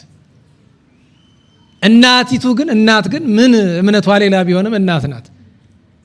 አልቅሳ ልትሞት ሆነ። ያን እያየች እሷ ከሚያሰቃዩት የለችበትም፣ ምንም ክርስቲያን ባትሆንም። በእሷ ለቅሶ ምክንያት አባትየው ከዚያ ቆሻሻ ከሽንት ቤት አወጣውና በል ወደማ ላይ ሀገር ሂድልኝ እዚህ ከምገል ብሎ አለው። በረሃ ሄዶ ገዳም አስቄጥስ ገባ፣ መነኮሰ። ብዙ ድርሳን አጽፏል። ኋላ አንድ ገዳማዊ መነኩሴ መጣና ዮሐንስ አቤት፣ ምን እያረክ ነው እዚህ በምናኔ? አያያይ ይሄ አንተ ስፍራ አይደለም። እናሳ ሂድ ወደ ምስር ወደ ግብፅ፣ ምን አለ እዛ መከራ ተቀበል፣ ስለ ክርስቶስ ገሃድ ተናገር፣ ድሮ ስትሰድበው ኑረሃል፣ አሁን ምስክርነት ስጥ ያደረገልን ቸርነት። እንደገና ተመልሶ ወጣ። አሰቃዩት፣ አልቻሉትም። በመጨረሻ እንዲገልላቸው ለማን ሰጡት? ለምስር ገዢ አሳልፈው ሰጡት። ምክንያቱም የምስሩ ገዢ እስላም ስለሆነ ማለት ነው። ከዚያ አስጠርቶ ከማሰቃየቱ በፊት ያኛው ደግሞ ልባም ኑሮ አለካ። አንተ ለምንድን ነው እምነትን የለወጥ ካለው ተአምሩን ዝርዝር አድርጎ ነገረው። ደነገጠ። አይ እኔ ባንተ እምነት አልገባም፣ የፈቀድ ከሆነ አምልክ ብሎ ደግሞ እንዲህ አለ ማለት አይ እና እንዲያውም ከመፍራቱ የተነሳ እኔ አንድ ውለታ ልውልልህ እፈልጋለሁ። ምን ላርግልህ አለው። የመርቆሬዎስ ቤተክርስቲያን ስራልኝ ብሎ የመርቆሬዎስ ቤተክርስቲያን ሰራ። ሌላስ አለው የሚካኤል፣ ሌላስ የእመቤታችን። እንዲህ ያደረገ በቅዱስ መርቆሬዎስ ረድኤት ኃይሉን እየመሰከረ ኑሮ አባ ዮሐንስ ገዳማዊ ክቡር ጻድቆ ሰማዕት ተብሎ ህዳር 25 ቀን ከመርቆሬዎስ ጋር ረፍቶ የሚከበርለት ጻድቅ ነው። መርቆሬዎስ እንዲያደርጉ ረድኤት ያደረገለት ለዚያ ነው። ምን ይባላል? መርቆሬዎስ ገባሬ መንክራት ወፍጡነ ረድኤት፣ ፈጥኖ የሚረዳ ድንቅ አድራጊ። እግዚአብሔር በረከቱን ያሳድርብን፣ በረከቱን ያሳድርብን። ያን ቀን ሄኖክ አባታችን እግዚአብሔር ከሞት ሰውሮ ብሔረ ሕያዋን ያስገባበት ቀን ነው። እናታችን ቅድስት ቴክላ ቅዱስ ጳውሎስን ተከትላ በስብከተ ወንጌል ለዓለም ብርሃን ያበራችበት ነው። እዚህ ላይ አንድ ማስታወሻ ልስጣችሁ። ቅዱስ ጳውሎስም በመልእክቱ ቅዱሳን ሐዋርያትም በሲኖዶሳቸው በመጽሐፈ ዲድስቅልያም ሴት ልጅ ታስተምር ነው አታስተምር ነው ያሉ? ተናገሩ። በማይበር መካከል ተነስታ ትናገር ነው ዝም ትበል ነው ያሉ? አዎ። ታዲያ እንዴት እናስታርቀው? እነ ቅድስት ቴክላ በሐዋርያት ዘመን ሰበኩ ይላል። እነ ቅድስት ወለተ ጴጥሮስ በዘመነ ሱስንዮስ ሰበኩ ይላል። በሌሎችም ስፍራዎች የሰበኩ ሴቶች አሉ አይደለም? እንዴት እናስታርቀው ከተባለ በመጀመሪያ ደረጃ እንዴት ዋላችሁ? በዘመነ አጸባ ቤተ ክርስቲያን የሚያስተምርላት በሌለበት ጊዜ ለአሕዛብ ለኢአማንያን መመስከር መስበክ ሳይሆን ሰማዕትነት ነው የሚባለው። ቅድስት አርሴማ እኔ ክርስቲያን ነኝ ስትል ሰማዕትነት ስትቀበል ምስክርነት ነው አይደለም? እንደ ስብከት ልንቆጥረው ምን እንችላለን? ቅዱሳት አንስት ቤተ ክርስቲያን የመጨረሻው ደረጃ ደርሳ ማስተማር የሚገባቸው እውነት መናገር የሚገባቸው ካህናት፣ መምህራን እውነቱን ከካዱ መድረክ መውጣት አይደለም፣ ድምፅ ማጓ መጨበጥ አይደለም። ባገኛቸው አጋጣሚ የክርስቶስ የመድኃኒታችን አምላክነት፣ የድንግልን አማላጅነት፣ የቅዱሳንን ክብር፣ የቤተክርስቲያንን ስርዓት መንገር ትችላለች። ነገር ግን ያንን የምታደርገው ለማን ነው? ለኢአማንያን ነው። ነናዋላችሁ ተረድታችሁታል? በዘመነ አጸባ ለሰማዕትነት የሚደረግ ምስክርነት ነው። የቅድስት ወለተ ጴጥሮስም የእናታችን ቅድስት ቴክላም ለሰማዕትነት የተደረገ ምስክርነት ነው። እንደ ስብከት አገልግሏል። አዎ። ቅድስት ቴክላ ፍላጎቷ መስበክ ነው አይደለም፣ መከራውን ነው የምትፈልገው። በክርስቶስ ስም ተናግራ መከራ ለመቀበል ነው። እና ደግሞ ቤተ ክርስቲያን እንዳትጎዳ ምእመናን እንዳይጠፉ ምስክርነት ለመስጠት ነው። ምስክርነት ይባላል። ምስክርነት ታዲያ በዚህ ዘመን ታያላችሁ አይደለም? ጥጋብ በየጊዜው ማናየው ነገር የለም። አንዳንድ ጊዜ ሴቶቹ እኔ ተናግሬያለሁ በተደጋጋሚ አሁንም በዚህ አካባቢ ሴቶችን ቅኔ ምናምን የሚያስተምሩ ሰዎች አሉ። እኔ በነገራችሁ ላይ ቅኔ መማር አያጸድቅም። አሁን ቅኔ የተማራችሁ መምህራን አላችሁ አይደል? ለእናንተ ግድ ነው። ለካህናት፣ ለዲያቆናት፣ ለሊቃውንት ቅኔ መማር ግድ ነው። ለአንዲት ሴት ቅኔን ለምንድን ነው የምትማረው? ቅኔ መማር ኃጢአት ነው ወይ? አይደለም። መማሯ ይጎዳታል? አይጎዳትም። ታዲያ ምን ነው የምትነቅፈው ካላችሁ የምትማረው ለምንድን ነው ነው ጥያቄ። አያችሁ፣ አንዳንድ ሴቶች ተማሩትና ከዚያ ሄደው ከሊቃውንት ጋር አንዳንድ ሊቃውንት እንኳን አይባሉም እንደነዚህ አይነት ሰዎች በስመ ምሁር ቤተክርስቲያንን አሳልፈው የሚሸጡ ብዙ ደናቁርት አሉና ቪዲዮ ሲመላለስ አይታችሁናል። አንዲት ሴት ቅኔ ማህሌት ገብታ ቅኔ ስትመራ ቅኔ መራት ስትመራ አይታችሁናል አይደለም? አስቡት፣ እቺ ሴት ቅኔ መማሯ ጠቀማት ጎዳት? ንገሩኝ። ቅኔ ዋና መሰረታዊ ዓላማው እግዚአብሔርን ለማገልገል ነው። እቺ ሴት ልቡ ካላት ቅኔውን ከቤቷ እየዘረፈች እግዚአብሔርን የምታመሰግነው ምን ጭንቅ። እሷ ግን የፈለገች ምንድን ነው? መድረክ። እሷ ምንድን ነው የፈለገች? ቅኔ ማህሌት። ያ ስህተት ነው። ሴት ልጅ ቅኔ ማህሌት ውስጥ እንኳን ለቅኔ ምራት ማስቀደስ አትችልም። ተክሊል ሲደረስ እንኳ ያው መጥተዋል። ዛሬ ጥሩ ሰዓት ነው የሚደርሱ። ጥሩ ነው። አሁን ያው ዘለፋ ልናመጣ ነው። ለምሳሌ ሁለት ስህተቶችን እንነጋገር። የዘመን ካህናት የሚሰሯቸው፣ አንደኛ ተክሊል የሚደረስ ቅኔ ማህሌት ላይ አይደለም። ስህተት ነው። ተክሊል ቅኔ ማህሌት ላይ አይደለም። የቅኔ ማህሌቱና የሴቶች መቋሚያ መጋጠሚያው አለ አይደለም? መጋረጃ ያለበት ተናገሩ እንጂ እዚያ ላይ መጋረጃዋ በስስ ትገለጣለች። የምትገለጠው ለጠረጴዛውና ለዙፋኑ ማስቀመጫ ያክል ብቻ ነው። ሴቲቱ ሙሽራ በሴት ወገን ነው የምትቀመጥ፣ ከመጋረጃው በስተቀኝ ከመንጦላይቱ። ወንዱ በቅኔ ማህሌቱ አቅጣጫ። እንዲሁም አባቶቻችን ብዙ ጊዜ በዚያኛው ነው የሚያደርጉት፣ ግን ደቡብ ይላል ፍትሐ ነገሥት ላይ። በነገራችሁ ላይ ቅኔ ማህሌቱ ደቡብ ነው ምዕራብ ነው? ተናገሩ እንጂ ምዕራብ ነው። ደቡብ ማለት የሴቶች መቆሚያ ነው። መቋማ አንስት ጫፉ፣ የመቋማ አንስት የኛው ጫፍ ለቅኔ ማህሌቱ የሚቀርበው አቅጣጫ ነው። እዚያ ላይ አስቀምጧቸዋል። የሴቲቱ ሚዜዎች የት ነው የሚቀመጡ? በእሷ በስተቀኝ ስለሆነ ሴቶች ጋር ናቸው። የወንዱ ሚዜዎች እሳ በወንድ ናቸው። ከዚያ ቅዳሴ ሲጀመር መጋረጃው ይጋረዳል። ራሳቸው ሙሽሮች እንኳ ጎን ለጎን ቆመው ማስቀደስ አይችሉም። እንዲህ ሴትና ወንድ አንድ ላይ የት መጽሐፍ ነው የተገኘ? ፍትሐ ነገሥት ይላል አይልም? ፍትሐ ነገሥት ምንድን ነው የሚለው? እንዲያው ቅርብ ቢኖር ገልጬ ባነብላችሁ በወደድኩ ነበር። አንቀጽ 24 ላይ ምንድን ነው የሚለው? በሚቆርቡ ጊዜ እንኳ ጎን ለጎን እንዳይቆርቡ ተከልክሏል። ታዲያ እንዴት ይሁን ቢባል ካባውን እንግዲህ ተክሊል የሚደረስ በሁለት ካባ አይደለም። በስንት ካባ ነው ንገሩኝ? ኧረ በሞቴ በስንት አክሊል ነው የሚደረስ? ተናገሩ። በስንት ቀለበት ነው የሚደረስ? በአንድ እኮ ነው የሚደረሰው። አሁን የከባድ ስራ ሆኖ ነው። ካባውን እሱ ይቁረብበትና ይላል ይላክላት፣ በስፍራዋ ትቁረብበት እንጂ ጎን ለጎን ቆመ ማስቀደስ የለም። ጎን ለጎን ቆመ መቅረብ የለም። ህገ ወጥ ነው ጨርሶ። እኔ ይሄ ሁሉ የተማረ ሰው ባለበት ጎንደር አንድ ስርዓት የሚጠነቀቅ ሰው አለመኖር ያሳዝነኛል። እገሌ ወገሌ በሉት ለውጥ የለውም። ይሄ ምኑ ይከብዳል? አለማወቅ ከሆነ ይኸው ተናግረናል። ፍትሐ ነገሥት ገልጠየው አንቀጽ 24ን ከለክላል መጽሐፍ። አንደኛ ስህተት እሱ ነው። ሁለተኛ ስህተት እናት አባቶቻችን ኑሮ እንቁረብ ብሎ ይመጣሉ። መልካም ነው። ታዲያ የሚቆርቡ እነሱም ጎን ለጎን ታስቀምጧቸዋላችሁ፣ አመጣችሁ ካባት አለብሷቸዋላችሁ። ከየት መጽሐፍ የተገኘ ነው? ጭራሽ እኮ ካህናት ለቅዳሴ የሚለብሱት ካባ እኮ ነው የሚደረግላቸው። አዎ ባለቤቱ ሲገኝ ልናገር ብዬ ነው እናንተ ነግሬያቸው የምታረሙት ነገር ስለሌለ። እሳቸው ካህን ብቻ ሳይሆኑ ማዘዝ የሚችሉ ኃላፊ ስለሆኑ ለዚያ ነው። እንኳን ደህና መጡ። መጀመሪያ ግን መጻድቃን እንዴት ዋላችሁ? እንዴት ዋላችሁ? እና ነገርን አመጥቶት ነው በሴት እናቶቻችን አገልግሎት ጉዳይ የተነሳ ነው። ኋላ ደግሞ ሰሞኑን ያቺ ቅኔ ምራት ገብታ እንደታየችው ሰሞኑን ደግሞ ቅኔ ማህሌት ላይ አንዲት አካሏ ያበጠ ሴት፣ መቼም የህመም መበጥ አይደለም ተበልቶ ተጠጥቶ የሚመጣ ምቾት ነው እንረዳዋለን። ቁጭ ብላ ከበሮ ትቆረቁራለች ማህሌት ላይ። ከበሮው እንደምትችለው አቆራቆሯ ይናገራል። አያችሁ ስህተቱ ምን ሆነ? እችን ሴት የማይለት ከበሮ መቆርቆር ለምንድን ነው ያስተማሯት? በነገራቸው ላይ የቸብቸባውን ብዙ ሰንበት ተማሪው ይችላል አይደለም? ስህተት የለውም። ምክንያቱም በሴቶች ጉባኤ ሴቶች ከበሮ መምታት፣ መዘመር፣ መድረክ መምላት ያፈቀዱትን ነገር ማድረግ ይችላሉ በሴቶች ጉባኤ። በዚህ ጉባኤ ግን ክህነት የሌለው ወንድ እንኳን አሁን አስተባባሪው አንተ ክህነት አለ እዚህ ጉባኤ እንኳን አንተ መድረክ መምራት አትችል፣ ከበሮ መምታት አትችልም እኮ ቀጥ ያለ ሲጣጣ ይመለመላል ጎባጣ ነው እኮ ነገሩ። እውነቴን ነው።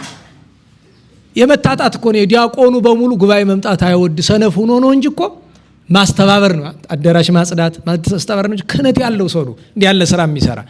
ግን ክህነት ያለው ሰው ከሌለ ግን ይቻላል። ይቻላል ያልኳቸው እዚህ የሰንበት ትምህርት ቤቱ ነው እንጂ ከቤተክርስቲያን ውስጥ አይደለም። አይቻልም ቤተክርስቲያን ውስጥ። በነገራችሁ ላይ እንዴት ዋላችሁ? ሊቃውንት ጠፉ ተብሎ ሴቶች ወይም ደግሞ ክህነት የሌላቸው ሰዎች ቅኔ ማይሌት ገብቶ ቢማሩ መቆም ይችላሉ? ማይሌቱን አይችሉም። ቄስ ጠፋ ተብሎ ዲያቆን እንደ ቄስ መቀደስ ይችላል? አይችልም። ይቀራል ቅዳሴው። ካህን ከሌለ አይቀደስም። ሊቃውንት ከሌሉ ማይሌት አይቆም።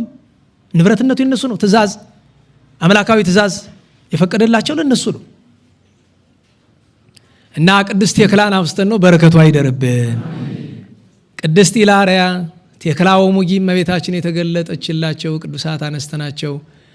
አባ ሕፃን ሙዓ ታላቁ እመቤታችን ድንግል ማርያም ውዳሴ እና ዳዊት ሲደግሙ ትገለጽላቸው የነበረች ብዙ ድንቅ ድንቅ ታምራት ያደረጉ ዛሬ እረፍታቸውን የምናከብርላቸው የአቡነ ዮሐንስ የጎንዱ የጸገሮ የእሳቸው ደቀ መዝሙር የነበሩ ደገኛ ጻድቅ አቡነ ሕፃን ሙዓ ያን ቀን ታላቁ ሽፍታ የነበረው ንስሐ ገብቶ ክርስቲያን ሆኖ ጻድቅ ሆኖ እንደገና በሰማዕትነት ያለፈው የተሰዋው ቅዱስ አባ አበከረዙን ታምራት በማድረግ የሚታወቀው አባታችን ቅዱስ አበከረዙን ጻድቅም ሰማዕትም ነው። እና አባ ይስሐቅ እነ ቅዱስ እንዲኒና ሰማዕታት አትሪብ ሌሎችም ሰማዕታት ዓመታዊ በዓላቸው ነበረ። የሁሉንም በረከት ያሳድርብን። በ26 የመጀመሪያው ትልቁ በዓል አረጋዊ ቅዱስ ዮሴፍ ነው። የእመቤታችን የቅድስት ድንግል ማርያም የስጋ ዘመዷ፣ አጎቷ፣ ጠባቂዋ፣ ተንከባካቢዋ። በነገራችን ላይ እንድታስተውሉት የሚያስፈልገው ነገር ዛሬ በመጽሐፍ ቅዱስ ላይ ዮሴፍን ፈሃሪሃ ለማርያም ይላል። የእመቤታችን ጮኛ ይለዋል አይደለም? እንዴት ዋላችሁ ይለዋል አይደል? ዛሬ ግን በዛ ስም አንጠራው። ምንድነው የምንለው? ዮሴፍ ጻድቅ፣ አረጋዊ፣ ትሩፈ ምግባር፣ በዓለ ርዕስ ሰናይ፣ ሽምግልናው ያማረ፣ ምግባሩ የተረፈ ቅዱስ አረጋዊ ነው የምንለው እንጂ እመቤታችን ጮኛ እንለው ማውን መጽሐፍ ላይ እንደዛ ነው የተጻፈ፣ እንደዛ ነው የምናነበው።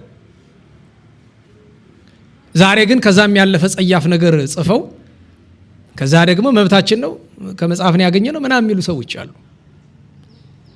ቅዱስ ዮሴፍን ፈሃሪያ ብለን እንደማረግ አንጠር። ምክንያቱም ያ ለጊዜው እግዚአብሔር መንፈስ ቅዱስ ባወቀ እመቤታችን እንዲንከባከብ እንዲጠብቅ መከራ አብሯት እንዲቀበል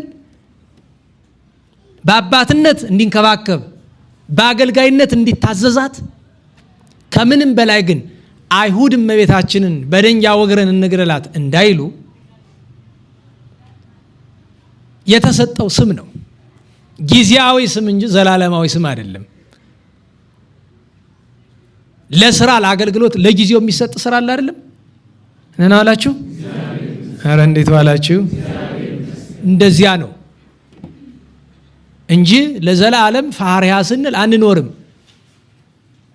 መጽሐፍ ግን የጥንቱን አይደለም የሚነግረን፣ ያን ጊዜ የተደረገውን ነው የሚነግረን። እስካሁን ድረስ እንደዚያ ነው ማለት አይደለም። ለምሳሌ የእግዚአብሔር ጌታችን ኢየሱስ ክርስቶስ ጥንትም አምላካችን ነው፣ ዛሬ ምንድን ነው? አምላካችን ነው። በቅዱሳን ታሪክ ውስጥ የሆነ ወቅት ላይ ስማቸው ሆኖ የሚያልፍ ነገር አለ። በጥሩም ጥሩ ባልሆነ ነገርም የሰማችሁ ነው። አዎ። እና ዛሬ የምንናገረው የቅዱስ ዮሴፍን ክብር እመቤታችን ባገለገለበት መጠን ፈሃሪያ የተባለበትን ምክንያት እንናገራለን እንጂ ዝም ብለን ፈሃሪያ ስንል አንውልም። ያ የሚያሳፍር ነገር ነው አይደለም። ለምን? መንፈስ ቅዱስ እንዲህ ተብሎ እንዲጠራ ስለፈቀደ። ምክንያቱም ወለግዚእነ ሐፃኒሁ ይላል ደግሞ አይደል? የጌታችን አሳዳጊ ይላል አይደለም? ያን ጊዜ የተሰጠው ግብር ነው። ግን ለሱ ክብር እንዲሆነው ነው እንጂ ክርስቶስን ማሳደግ የሚቻለው ፍጡር አለ የፍጥረት ሁሉ ባለቤት አይደል እሱ። ነገር ግን በስጋ ስርዓት አሳዳጊው ተብሏል። ይሄ ቅዱስ እመቤታችን ድንግል ማርያምን እንዲያገለግላት ከመቀበሉ በፊት እስከሚያረጅ ድረስ ስርዓተ ኦሪትን የጠበቀ በናዝሬት ያደገ የኖረ ልጆችን የወለደ 5 ወንድ ልጆች 3 ሴት ልጆችን የወለደ ሚስቱ የሞተችበት ደግ ሰው ነበረ። እመቤታችን ድንግል ማርያም ከመጣች በኋላ ግን ቤቱ ምን ሆነ? ሰማይ ሰማያት ሆነ። የመላእክት ማደሪያ ሆነ። ለምን? እመቤታችን ሊያገለግሏት የሚመጡ መላእክት በሱ ቤት ነበር የሚኖሩ። ኋላ ስትሰደድ 3 ዓመት ከመንፈቅ አብሯት ተሰቃየ። ከስደት ከተመለሱ በኋላም ከ10 ዓመት በላይ በናዝሬት ከእግዝእትነ ማርያምና ከጌታችን ከኢየሱስ ክርስቶስ ጋር ኖረዋል። ጌታ 16 ዓመት ሲሆነው በስጋዌው አረፈ። የሚገርማችሁ ነገር እንዴት ዋላችሁ? ዓለም ከተፈጠረ ዘመን ከተቆጠረ በእግዚአብሔር እጅ የተገነዘ ሰው እሱ ነው። መድኃኒታችን ኢየሱስ ክርስቶስ ሥርዓተ ግዝረቱ ላይ አብሮ ነበረ። ኋላ ምን አለ ጌታችን? ድስስ አደረገውና ይሄን በእጄ የነካሁት አካልህ ከቶውኑ ዳግመኛ መጥቼ እስከማስነሳ አይፈርስም፣ እንዲሁ ነው ይቆያል አለ። ዛሬም አለ። የት? ደብረ ዘይት። መቃብሩን የሚያውቀው ያለ ቅዱሳን ያውቁታል። በአይነ ሥጋስ የሚያውቀው የለም። አረጋዊ ዮሴፍ፣ ኢያቄም ወሐና የተቀበሩበት ስፍራ አንድ አካባቢ ነው። እግዚአብሔር በረከቱን ያሳድርብን። ባጭር ለማድረግ ነው ብንተርክ ሰዓቱ በጣም ይሄድብናል። የዚያን ቀን ቅዱስ ጢሞቴዎስ ዘአልቦ ጥሪት ዓመታዊ በዓሉ ነበረ። እችን እንዳትረሱ። ስሙ ማን ነው? ዘአልቦ። አያችሁ፣ በቃ አንድ ሰው እንኳን ይቀርና መነኩሴ እንኳን ጳጳስ ማናችንም ክርስቲያኖች ከተቻለን መሆን ያለብን ዘአልቦቱ ጥሪት። ታዲያ ገንዘብ አያስፈልግም ነው? ያስፈልጋል። ነገር ግን ብፁዓን ነዳያን በመንፈስ ገንዘብ ሰርተህ ታገኝና ገዳማት ትረዳበታለህ፣ ድሃ ታበላበታለህ። አንተ ግን እንደ ድሃ ትኖራለህ። እንደናባርቂውን በባዶ እግርህ አይደል? እንዴት ዋላችሁ? ጫማ እየገዛ ለሰው እያለበስክ አንተ ባዶ እግር መሄድ ምን ይረቅ? ደስ ይላል አይደል? በጣም አይ ጎንደር ስንት አባቶች ነበሩባት። ቅዱስ ጢሞቴዎስ ታዲያ ፈሊጥም ያውቃል። ርዕሳችን ምን ነበረ? በሐሰት ቅዱስ አትናቴዎስ የሱ መምህር ነው። ሐዋርያው አትናቴዎስ እና መናፍቃን አትናቴዎስን ማጥቃት ቢያቅታቸው ምን አደረጉ? አንዲት ዘማ ሴት አመንዝራ ሴት አመጡና ገንዘብ እንሰጥሻለን፣ ልጅሽን የወለድኩት ቅዱስ አትናቴዎስ ነው በይ ብለው አሏት። ገንዘብ ከሰጣችሁኝ ምን ችግር አለ አለች። ፍርድ ቤት አቆሙት። ታዲያ ትልቁ ችግር ያቺ ሴት ለገንዘብ ጓጉታለች እንጂ አትናቴዎስ መልኩ ምን እንደሚመስል አታውቅም። ብቻ ምን ብለዋታል? ከተከሳሽ ወንበር የሚቀመጠው እሱ ነው አትናቴዎስ ብለዋታል። ይህንን በመንፈስ ቅዱስ ማን አውቋል? ደቀ መዝሙር ቅዱስ ጢሞቴዎስ።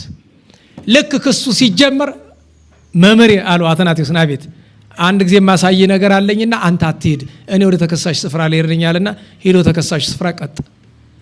ከዚያ አቁሞ አንቺ ይላታል እሷን፣ በእውኑ እኔ ከአንቺ ወልጃለሁ ምኖ ሲላት፣ እንዴ አንተ? አዎ አንድ ቀን መጥተህ እንዲህ እኔ ጋር አድርገህ ብላ ማአት ነገር አለች። ከሳሾቹ በምሎ አፍረው ወጥተው ሮጫቸውን። እሷ አልገባት ምን እንደሆነ ሳቀ። እዛ ያለው ሰው ሳቀባት። ኋላ ብትጠይቅ አይ እሱ እኮ አይደለም አትናቴዎስ ማለት ያኛው ነው የተቀመጠው። እንዲህ አድርጎ መምህሩን አተረፈ። እሷ ግን በሐሰት ለገንዘብ ብላ መሰከረች። ኋላ በምጥ ምክንያት ያን ሁሉ ስቃይ እስክታሳልፍ ድረስ ማለት ነው። በሐሰት ቅዱስ ጢሞቴዎስ በረከቱ ይደረብን። ያን ቀን አባታችን ቅዱስ ፍሬምናጦስ አቡነ ሰላማ ከሳቴ ብርሃን በግሪክ ያደገ ጢሮሳዊ ሰው ያስተምረው የነበረ ወደ ኢትዮጵያ መጥቶ ዳርዳሩን ሲመለከት መከራ ደርሶባቸው 2 ሕፃናቱ ነው ኤዴሲዮስ እና ፍሬምናጦስ ለኢትዮጵያ ንጉሥ አይዛና ተሰጥተው አሳድጎ ከዛ ለልጆቹ አስተማሪ አድርጓቸው አብርሃው አጽባህን አስተምረው ለኢትዮጵያ ብርሃን ምክንያት የሆነ ዋናው ትልቁ አባታችን ሰላማ ነው። የሚገርማችሁ ነገር ፍሬምናጦስ አይደለ ስሙ ያባ ሰላማ? ነገሩ ምን አለው? ጳጳስ ካህን አምጣልን ብለው ጻድቃን ነገሥታት አብረው አጽዋ ላኩት። እስክንድርያ ደርሶ ለቅዱስ አትናቴዎስ የተደረገውን ነገር በሙሉ ሲነገሩ ቅዱስ አትናቴዎስ ተገረመ። ከዛ ናስቲ ፍሬምናጦስ ናስቲ ወደ መንበረ ጵጵስና ይግባ አለው። ገባ። ቅዱስ አትናቴዎስ የክብር ልብሱን ውልቅ ውልቅ አደረገና ወገቡን ታጠቀ እና ፍሬምናጦስ ግራ ገብቶታል። ምን ሊያደርግ ነው ብሎ ንብቲራ ይዞ መጣ።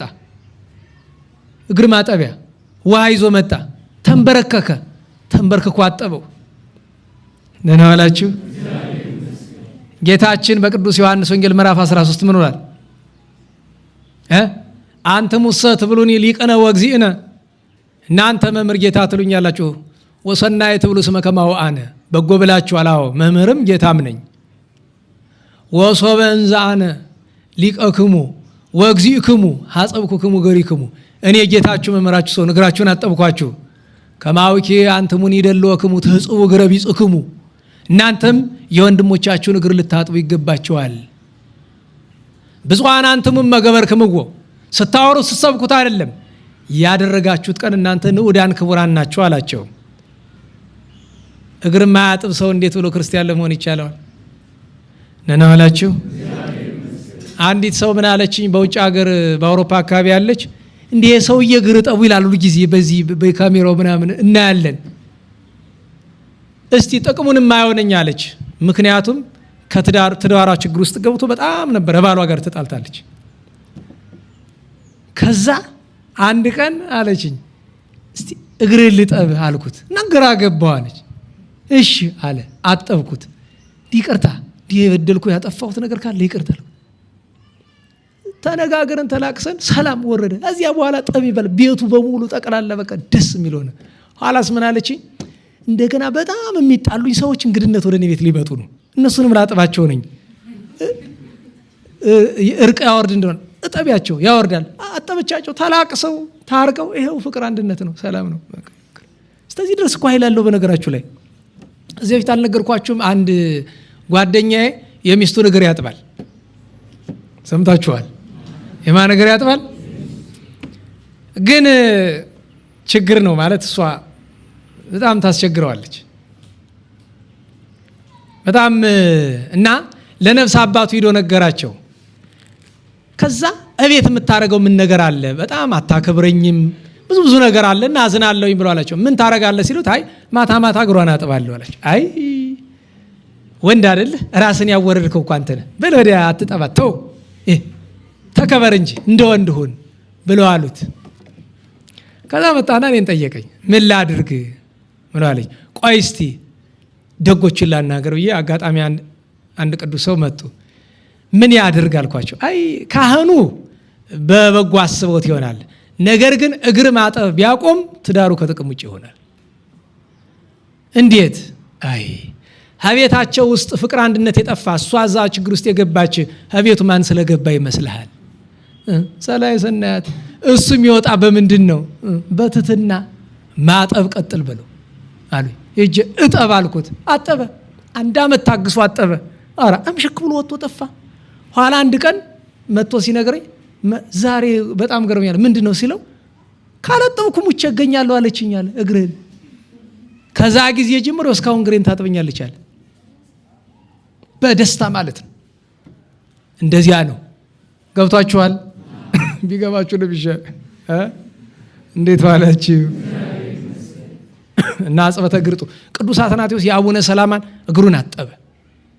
ካጠበው በኋላ እንግዲህ አስፈቃዴን ፈጽምልኝ እባክህ ከደጋግ ደቀ መዛሙርት ጳጳስ አንድ ሰው ሹመ ስጠኝ ይዤ እሄዳለሁ። አይ ፍሬምናጦስ ከአንተ የተሻለ ማን ቅዱስ ይገኛል? አንተ ነህ ጳጳስ ምትሆን። እምቢ አለ። አይ ግድ ነው።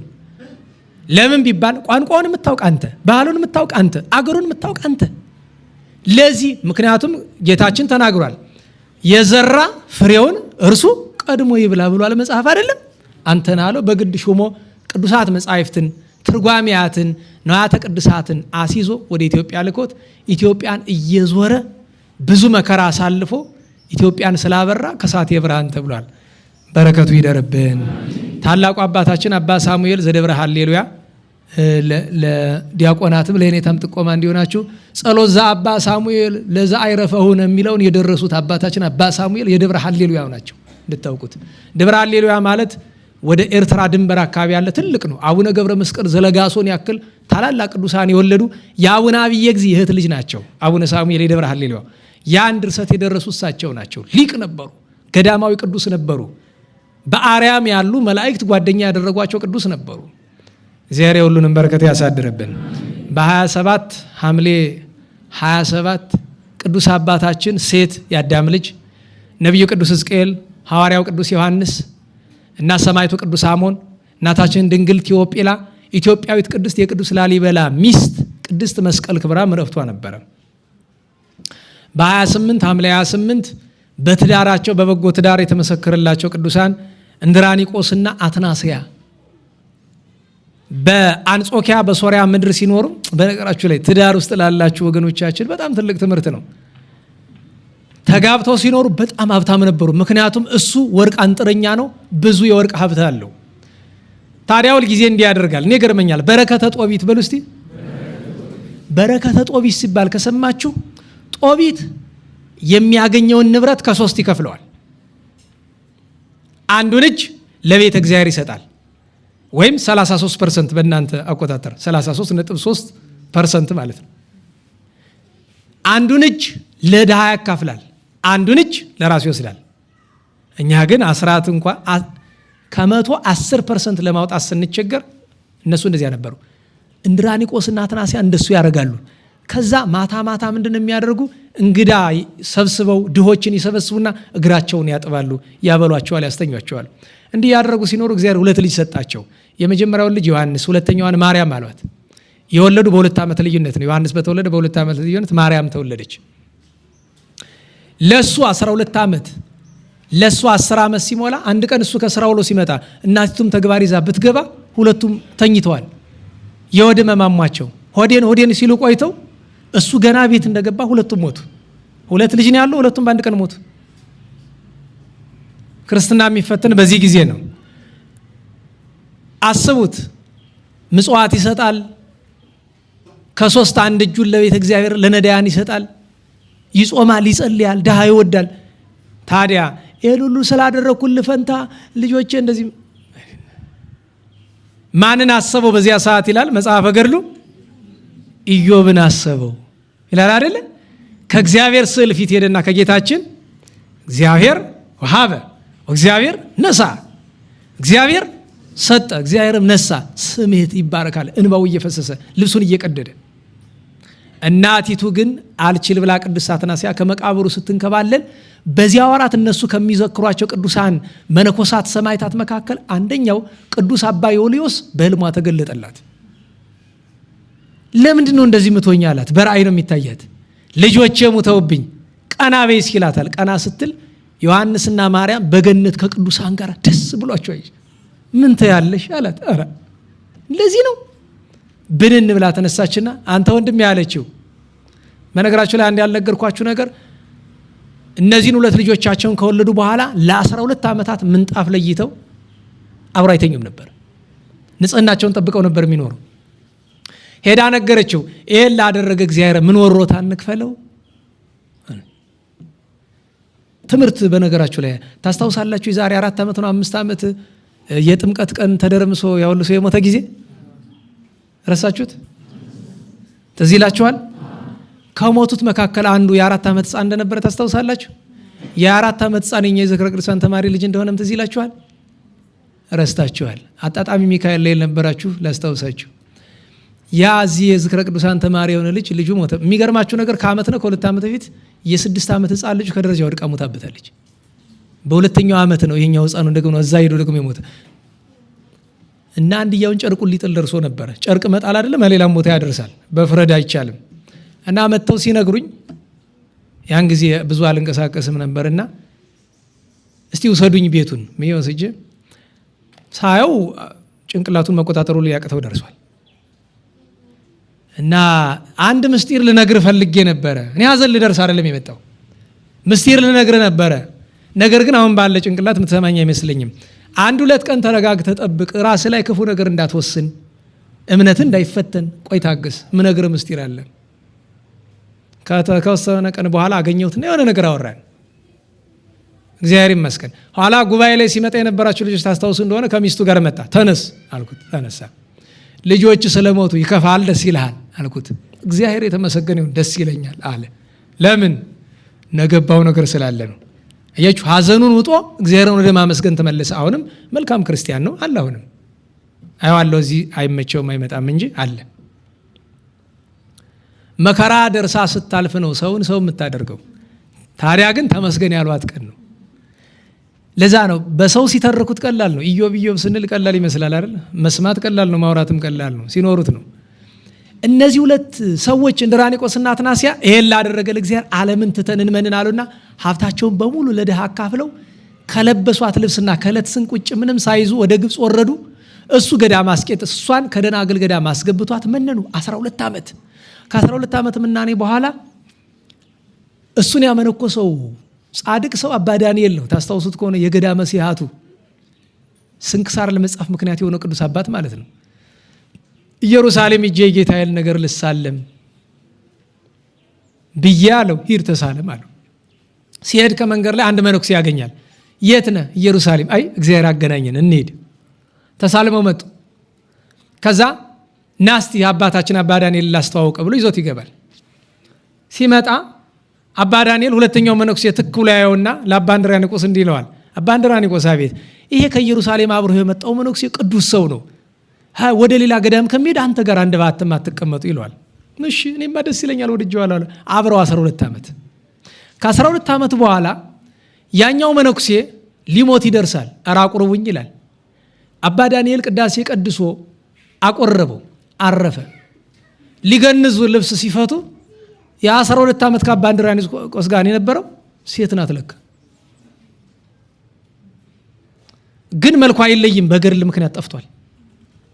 ግን ወረቀት በእጇ ውስጥ አለ። ብራና በእኛ ዘመን ወረቀት ነው። ግልጥ አድርገው ሲያነቡት አትናስያ ናት። እንግዲህ አስቡት፣ ከሚስቱ ጋር 12 ዓመት ኖሯል። በነገራችሁ ላይ አባ ዳንኤል ሆን ብሎ ነው አውቆ ነው እንደዛ ያደረገ። ምክንያቱም ሚስቱ መሆኗን አስቀድሞ አውቆ ነው አብራችሁ ኖሮ ያለው። በገድል እኮ ከአባ እንድራኒቆስ እሷ በለጠች። ለምን? የወንድ ገድል ነው ተሸክማ አይኖረችው። ሰውራ ከባሏ ጋር በንጽህና እንደዚህ ያኖራ። አባ እንድራኒቆስ ይህንን ሲያይ አልቅሶ ጌታዬ ሆይ ሚስቴን ሳላውቃት 12 ዓመት ሙሉ እባክህ ሸክፈኝ፣ እሷ ሄዳን የምላድርግ ብሎ አለቀሰ። ያው መተው ግብርማን መላእክት እየዘመሩ አሳረጉት። ሁለቱም አርፈዋል። በተቀደሰ ትዳር ውስጥ ምሳሌ ከሚሆኑ የአዲስ ኪዳን ጻድቃን መካከል እነዚህ ይጠቀሳሉ። በረከታቸውን ያሳድርብን። ትናንት ሌላኛው ታላቅ ቅዱስ ሰው አባታችን ቅዱስ አባ ፊልጶስ የደብረ ሊባኖስ አበምኔት ነው። አቡነ ተክለ ሃይማኖት ካረፉ በኋላ ለ3 ወራት ያክል አቡነ ኤልሳ የሚባሉ ጻድቅ ተተክተው ነበረ። ከዚያ በኋላ ግን ለ28 ዓመት የደብረ ሊባኖስ 3ኛ ጨጌ ወይም አበምኔት የሆነ አባታችን እሱ ነው። በኢትዮጵያ ታሪክ ኢትዮጵያዊ ሆነው ጵጵስና ኤጲስቆጶስነት ከተሰጣቸው ቅዱሳን አንዱ እሱ ነው፣ አባ ፊልጶስ ነው። ገና በ15 ዓመቱ በሰፈር የነበረውን ጠንቋይ ድል የነሳ እሱ ነው። ጠንቋዩ ሰዎችን ለማሳሳት ሰይጣን መጥቶ ስለሚያቅፈው እሳት አንድዶ እሳቱ ላይ ይቆማል፣ አያቃጥለው።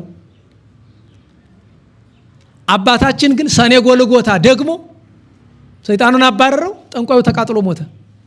ልጁን ሰይጣን አድሮበት ታሞ ነበር። ሰኔ ጎልጎታ ይወድ ነበር። ያችን እየደገመ ድውያን ይፈወሱለት ነበር።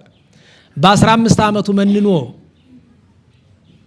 ደብረ ሊባኖስ ገብቶ ለ60 ዘመናት ያክል በስደት በመከራ በገድል ኖሯል።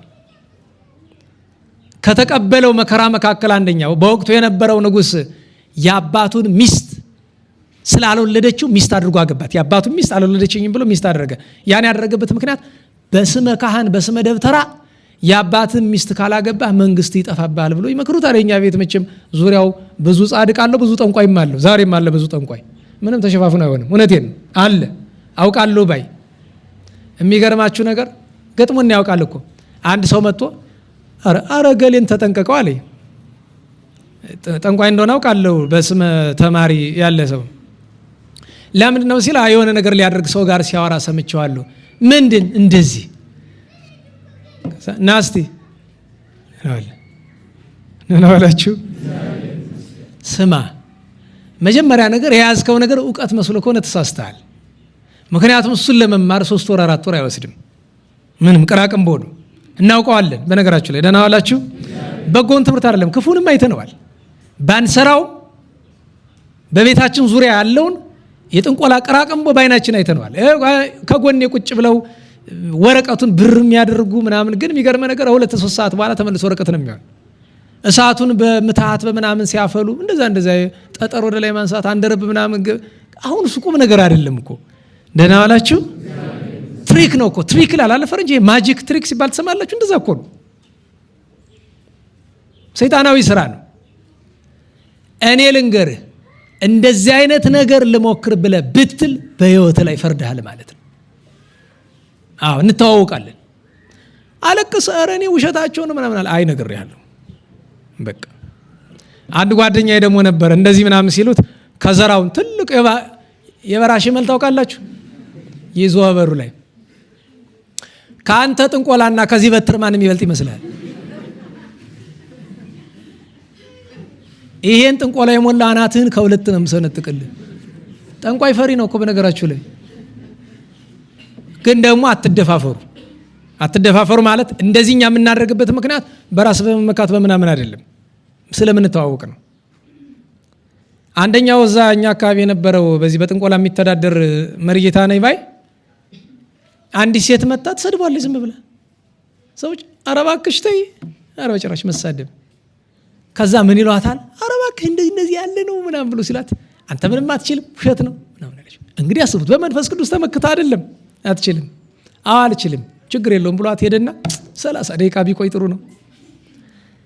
ፓንትም አለበሰች፣ ራቁቷን ተመልሳ መጣች፣ እየጮኸች አበደች። ምክንያቱም ሰይጣን ማሳበድ አይችልም። መንፈስ ቅዱስ ከተለየው እውነተኛ ክርስቲያን ከሆንክ የማንም ጥንቆላ አንተ ላይ አይሰራም። እውነተኛ ክርስቲያን ግን ትሁት መሆን አለብህ፣ በትዕቢት አይደለም። መንፈስ ቅዱስ የሚያድር በትሁታን ላይ ነው። ያቺ ሴት በስንት መከራ ነው ሄዳነች። ምክንያቱም ጥንቆላ አይሰራም እኮ አይደለም፣ መስራትማ ለሚያምንበት ይሰራል። ሰይጣን ላደረበት ሰው ይሰራል፣ መንፈስ ቅዱስ ለተለየውማ ይሰራል። ግን ጊዜያዊ ምትሃት ነው። በእኛ ዘመን ሁሉ በየጸበሉ የሚሰቃየው ሰው በከንቱ ይመስላችኋል? አንዱ ላይ እንደዛ አይደለ? ይሄ በጣም ነው የሚገርም እኮ። ደግሞ ሰው በድህነት ሁሉ የሚቀና ሰው አለ እኮ። በረሃብተኛ ሁሉ ይቀናበታል። የሚቀናበት ቢያጣ ዘመን ሰው እና መጠንቀቁ ጥሩ ነው። መድኃኔዓለም እንዲህ ለሚያደርጉም ልብ ይስጣቸው እና ለሁሉም አባታችን አባ ፊልጶስ እንደዚያ አድርጓል። ከመነነ በኋላ ብዙ መከራ ከተቀበላቸው መከራዎች መካከል አንደኛው የአባትን ሚስት አታግባ ብሎ ስላለው ግርፋቱ አካሉ ሲገርፉት አካሉ ተቆራርጦ በየመንገዱ ወድቆ ለቅሞ በስልቻ ይዘውት ሄደዋል። ከሁሉ የሚያስገርመው ነገር ግን እናንተ መነኮሳትን መቀጣቸው በዚህ ነው ብሎ ልብሱን አስወልቆ ራቁቱን አፍረተ ስጋቸው ሴት ወንድ መነኮሳትን በከተማ እያዞረ አሳይቷቸዋል። የሚገርማችሁ መነኮሳት ደስ አላቸው። እናንተ አታፍሩም ብሎ አላቸው። አይ ፈልገን ብናወልቀው ያሳፍራል፣ ነውር ነው። ነገር ግን በክርስቶስ ስላመነ ስለሆነ እንዲሆን ነው። ስታራቁቱና ራቁቱን በቀራንዮ የተሰቀለው እግዚአብሔር ኢየሱስ ክርስቶስን አስበን ደስ አለን ብለዋል። የሚገርማችሁ ነገር የነዚህ መነኮሳት ትዕግስታቸው ድንቅ ነው ብሎ ተገርፎ አባ ፊልጶስ እልፍ ሲል ደሙ ጠብ ይላል ከአካሉ። ከኋላው አንድ አይና ወታደር ይከተለዋል። ኋላ እነዚህ ቅዱሳን ችሎታቸው ታላቅ ነው አለና ጣቱን ደሙ ንክር አድርጎ አይኑን ኳል ቢያደርገው ቦግ ብሎ በራለት። አስቡት፣ ሲገርፍ የነበረው አንዱ እኮ ነው። የቅዱሳን ራራ ይገርመኛል። ከታምራት ሁሉ የሚገርመኝ በትግራይ አሰድደውት እያለ በትግራይ አንድ ቅዱስ መኮንን ነበረ። ቀኝ ትከሻዋ ጀምሮ እጇና እግሯ ሽባ የሆነች ልጅ አለችው። በጣም የሀገሩ አንደኛ መልከ መልካም ቆንጆ ናት። ነገር ግን ቁጭ ብላ ሲያዋት ለማግባት መኳንንት ይጠይቁና ብድግ ልትል ስትሞክር አትችልም። ሰውን የሚያነሳት እጅ እግር በቀኝ በኩል አይሰራም። በጣም አዝኖ ሲኖር አባ ፊልጶስ መጡ እና ሄደና አባቴ አንተ ቅዱስ ሰው ነህ፣ ስለ ክርስቶስ ባፈሰስከው ደምህ እማጸናለሁኝ፣ ልጅህን አድንልኝ አለው። አይኔ ኃጢአተኛ ነኝ፣ ልጅህን ማዳን አይቻለኝም አለ። አባቴ በጸሎትህ እማጸናለሁ አለው። ታምናለህ አለው። አዎ አምናለሁ አለ። ደቀ መዝሙሩ አባ በኪሞስ ወይም የኋላው የዲማው አቡነ ተከስተ ብርሃን ነበሩና ቆስሉ የተገረፈው አካሉ በሙሉ ቆስሎ ደሙ ብቻ ሳይሆን መግል ጠብ ይላል እና ራፊ ጨርቅ አንስቶ እዚያ ላይ ቁስሉ ላይ ነካ አድርጎ በዚህ ቀባታል። ያ ቅዱስ መኮንን አማኝ ነው። ይሄ እኮ ስለ ክርስቶስ ፍቅር የተቀበልከው ነው ብሎ እጇን ቅብት ቢያርጋት እጇ ዳነ፣ እግሯን ቢደግማት እግሯ ዳነ። ከዛ እባካችሁ ስጦታ ልስጣችሁ አለ። አይ ስጦታ አንፈልግም አለ። እባካችሁ ለገዳም ይሆናል ብሎ 50 ቁም ከብት ለማን ይሰጣል? ለአባ በኪሞስ ወስደ ለፊልጶስ ስጠው ተብሎ ነናዋላችሁ። ከዚያ አባ በኪሞስ መንገድ ሲሄድ ገበያ ላይ አንድ ሰው ምን ይዘዋል? መጽሐፍ ቅዱስ። አንተ እሱ መጽሐፍ ቅዱስ ስንት ሸጥልኛል ይለዋል። በ50 ከብት ልለውጥ አለው። ጥጋበኛ ነው ደግሞ አንተ ነው የሚል አይደልኛ ሰው በእነዚህ ብቻ ኧረ ስጠኝ ብሎ 50 ከብቱን ሰጥቶ መጽሐፍ ቅዱስ ይዞ መጣ። አባ ፊልጶስ ይህም በጸጋው እኮ ልጄ እኔን ከተከተልከኝ ጀምሮ ዛሬ ትልቅ ስህተት ሰራ አለው። አባቴ ምን አጠፋው ብሎ አለ። የመጀመሪያ ስህተትህ እኔ ሳታስፈቅደኝ ከብቶችን በመጽሐፍ ቅዱስ ለውጠ መጣ። ሁለተኛ ነገር ከከብቶቹ እንዴት መጽሐፍ ቅዱስን አስበለጥከው ብሎ አሉት። አባታችን ግራ አጋባህ። ዛሬስ እንዴት መጽሐፍ ቅዱስ ከከብቶች ጋር ይነጻጸራል? እንዴት እንደሚነጻጸር ላሳይ ነው። ግለጥ፣ የማቴዎስ ወንጌል ምዕራፍ 25 ግለጥ አለው። ገለጠ። እስቲ አንብበው አለ። ተርቤ ያላበላችሁኝም ይላል። ያን ከብት የፈለግነው እኮ ድሃ ልናበላበት ነው። አሁንም ተመለስና ከብቶችን አምጣ፣ መጽሐፍ ቅዱስን መልስ፣ ከብቶችን አምጣ፣ ለነዳያን አካፍል። በፍርድ ቀን መጽሐፍ ቅዱስ ገዝተሃል ብሎ አይጠይቅህም። መጽሐፍ ቅዱስ መግዛት መልካም ነገር ነው። ዋናው ጥያቄ ግን ምንድን ነው? እንዴት ዋላችሁ? መጽሐፍ ቅዱስ የምንገዛው አንብበን ለድሃ ለመዘከር አይደለም። በቃ ሄዶ መልሶ ከብቶቹ ይዞ መጣ፣ ለድሃ ተዘከሩ። ሌላ ብዙም ታምራት አለው። እግዚአብሔር በረከቱን ያሳድርብን። ዛሬ ሰዓቱን እየፈራን ነው። ቅዱስ ታዲዮስ ፍልሰቱ ነው ዛሬ። ሰማዕቱ ቅዱስ ዋርስኖፋ ሰማዕትነቱ ነው ዛሬ። ጎንድ ተክለ ሃይማኖት ትልቅ ዓመታዊ ክብረ በዓል አለ። ጎንድ ተክለ ሃይማኖትን በ1442 ዓመተ ምህረት ተቀብለው ደቀ መዛሙርትን ይዘው በ1460 ዓመተ ምህረት የዛሬ 550 ምናምን ዓመት አካባቢ ማለት ነው ጎንድን የመሰረቱት አባታችን አቡነ ዮሐንስ። ሀገራቸው እስራኤል ፍልስጤም ነው። እስከ 50 ዓመታቸው በግብፅና በእስራኤል በገድል ኑረው ወደ ኢትዮጵያ መጥተው 450 ዓመት ተጋድለዋል። 50 ዓመት በየገዳሙ በደብረ ሊባኖስ ነበሩ፣ በደብረ ሳፍጅ ነበሩ፣ በደብረ ጸገሮ ነበሩ፣ በደብረ ገሮ ነበሩ፣ በደብረ ኤጎራ ነበሩ፣ በደብረ ሐዘሎ ነበሩ። በሁሉ የመጨረሻ በዓታቸው 3 አንደኛ 50 ዓመት ምድርን ሲዞሯት ኖረዋል። 50 ዓመት ከጠፈር በላይ ጸልየዋል። የመጨረሻው 50 ዓመት ግን ጎንድ ተክለ ሃይማኖት ነበሩ። አቡነ ተክለ ሃይማኖት መምህራቸው ናቸው የአቡነ ዮሐንስ እናዋላችሁ። ሰማችኋል አይደል? አቡነ ተክለ ሃይማኖት የአቡነ ዮሐንስ ደቀ መዝሙር ናቸው። ማለት አቡነ ዮሐንስ የአቡነ ተክለ ሃይማኖት ደቀ መዝሙር ናቸው። ጎንድን የመሰረቱት እሳቸው ነው ሳለ ግን የሚጠራ በማን ነው? በመምህራቸው በተክለ ሃይማኖት ስም ጎንድ ተክለ ሃይማኖት እንጂ አቡነ ዮሐንስ ናቸው የመሰረቱት። ብዙ ድንቅ ታምራት አድርገዋል። ታዲያ ለዛሬ ብዙ ታሪካቸውን ለመተረክ ሰዓት ስለማይበቃን አንዲቱን ታሪክ ብቻ ተርኬ ትምህርታችንን እንጨርስ። አባታችን ቅዱስ ሰው ዛሬ ክቡር ስጋቸው የሚገኘው በደብረ ኤጎራ ነው። ነገር ግን ያረፉ ጎንድ ነው። ጎንድ ያረፉ በ1611 ዓመተ ምህረት በአጤ ሱስንዮስ ዘመነ መንግስት ነው ያረፉት። ስጋቸው የፈለሰ በ1760ዎቹ መናኔ መንግስት ተክለ ሃይማኖት በጎንደር ነግሰው እያለ ነው። ከ157 ዓመት በኋላ ነው። ፍልሰታቸው የተደረገበትን ምክንያት ለመናገር ነው። ፍልሰታቸው መጋቢት 18 ነው። ዛሬ ረፍታቸው ነው። እንድታውቁት ጎንድ ተክለ ሃይማኖት ስጋ የሚበላ ወተት የሚጠጣ ዛሬ ነው። ዛሬ ውጭ የለም። በእርግጥ በስርዓተ ገዳም የትንሣኤም አለ የልደትም አለ እና አባታችን ጻድቁ በደብረ ኤጎራ እያስተማሩ እያለ የአካባቢው ሰው እሳቸውን ከስፍራው ማስወጣት ፈለገና አንዲት አመንዝራ ሴት አመጥቶ ነፍሰ ጡር ናት፣ ከሳቸውን የጸነስኩ ብለሽ ክሰሻቸው አሏት። ገንዘብ ልትቀበል እሺ አለች። ርዕሳችን ምን ነበረ? በሐሰት አትመስክር። ሰው ተሰብስቦ ይሄ ሰውዬ ከኔ ደርሶብኛል፣ ልጁም የሱ ነው በማይጸን ያለው ብላ ተናገረች። እና ትክ ብሎ ተመለከቷት። እኔ ከእናቴ ማይጸን ከወጣው ጀምሬ የሴት አካል አይቼ አላውቅም። ለምን ትዋሻለሽ? ድጋሚ ልጠይቅሽ፣ እውነት ከኔ ነው አለ። አዎ እንኪያስ እግዚአብሔር ይፍረዳ በመካከላችን ብሎ ሲሉ ከሁለት ተሰንጥቃ ወደቀች። እዚያው ላይ ተነስተው እሳቸው አገሩን ሰዋ ይብቀልብህ እህል አይረባብህ ብለው ወጥተው መጡ። ሀገሩ ከዚያ በኋላ 200 ለሚጠጋ ዓመት ሰው አይወጣበትም። ወረርሽኝ የመጣ ይፈጃቸዋል። ዝናብ አይዘንብላቸውም። ተሰቃዩ። መጥተው አባቶች ተመካክረው እዚህ በለሳ ጎንድ ተክለ ሃይማኖት ያለበት ደጎማታች እያለቀሱ ጻድቁ ይቅር በሉን እያሉ መቃብራቸውን ቤት ያገኙት ሲፈልጉ በኋላ መጨረሻ እረኞች ሲያወሩ ይሰማሉ። አንተ ከብቶቹን መልሳቸው አለ። አረ በዛ በአቡነ ዮሐንስ መቃብር ነው ያሉ ብሎ ይላል አንዱ። በሉ አሳዩአቸው።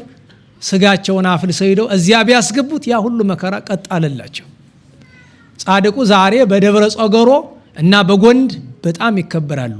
በጎንድ ተክለ ሃይማኖት ጎንድ ተክለ ሃይማኖት አይላፋት ቅዱሳት የተነሱበት ዛሬም ብዙ ቅዱሳን ያሉበት ትልቅ ገዳም ነው። የጻድቁ ገዳም ነው።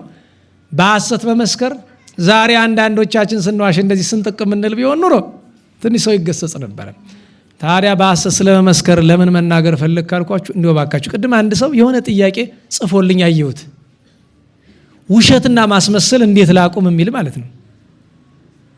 በሐሰት መመስከር የሚጀምረው ከውሸት ነው። ለምንድን ነው ውሸት መናገር? እኔ በእናንተ አልፈርድም። ሀቅ የሚናገር ሰው በቤተክርስቲያናችን አውደ ምሕረት ስንት ታውቃላችሁ? እንዴት ዋላችሁ? ስንት ሰው ታውቃላችሁ ሀቅ የሚናገር? እንዲህ በጣም ግራ የሚያጋባን የሐሰተኛነታችን መገለጫ የሚጀምረው የማይገባንን ስም ከመውሰድ ነው። መጋቤ እንትና፣ ሊቀ እንትና፣ በኩረ እንትና፣ ምናምን እንትና እንባላለን አይደለም? ከዚህ በላይ በሐሰት መመስከር አለ? ሐሰተኛነት እኮ ነው። በነገራችን ላይ በራስ ላይ መዋሸት ጥሩ ነው። ለምሳሌ እንዴት ዋላችሁ? ስሜ ማን ነው? ዮርዳኖስ። አይበቃም? አልበዛም? እንዲያው ከዛ እስቲ የሆነ ስም ለምሳሌ ምን ይሻለኛል? እስቲ ደህና ስም አምጡ እስቲ። መጋቤ ምናምን የሚል ወይ ሊቀ ምናምን የሚል። እኔ ሊቀ ምናምን መሆን እችላለሁ እንዴ? አትችልም በሉ እንጂ። ይውላችሁ የሐሰተኛነታችሁ መገለጫ እሱ እኮ ነው። አያችሁ እኔ ፊት ለፊታችሁ ስላለውኝ ዞር ስትልኩም እንደምትለኝ አውቃለሁ። አንተ ታውቀለ ታማለህ እኮ አይ ስታላምጠኝ ነው የምትለው አውቀዋለሁ። ባይሆን አንተ ተጎዳህ እንጂ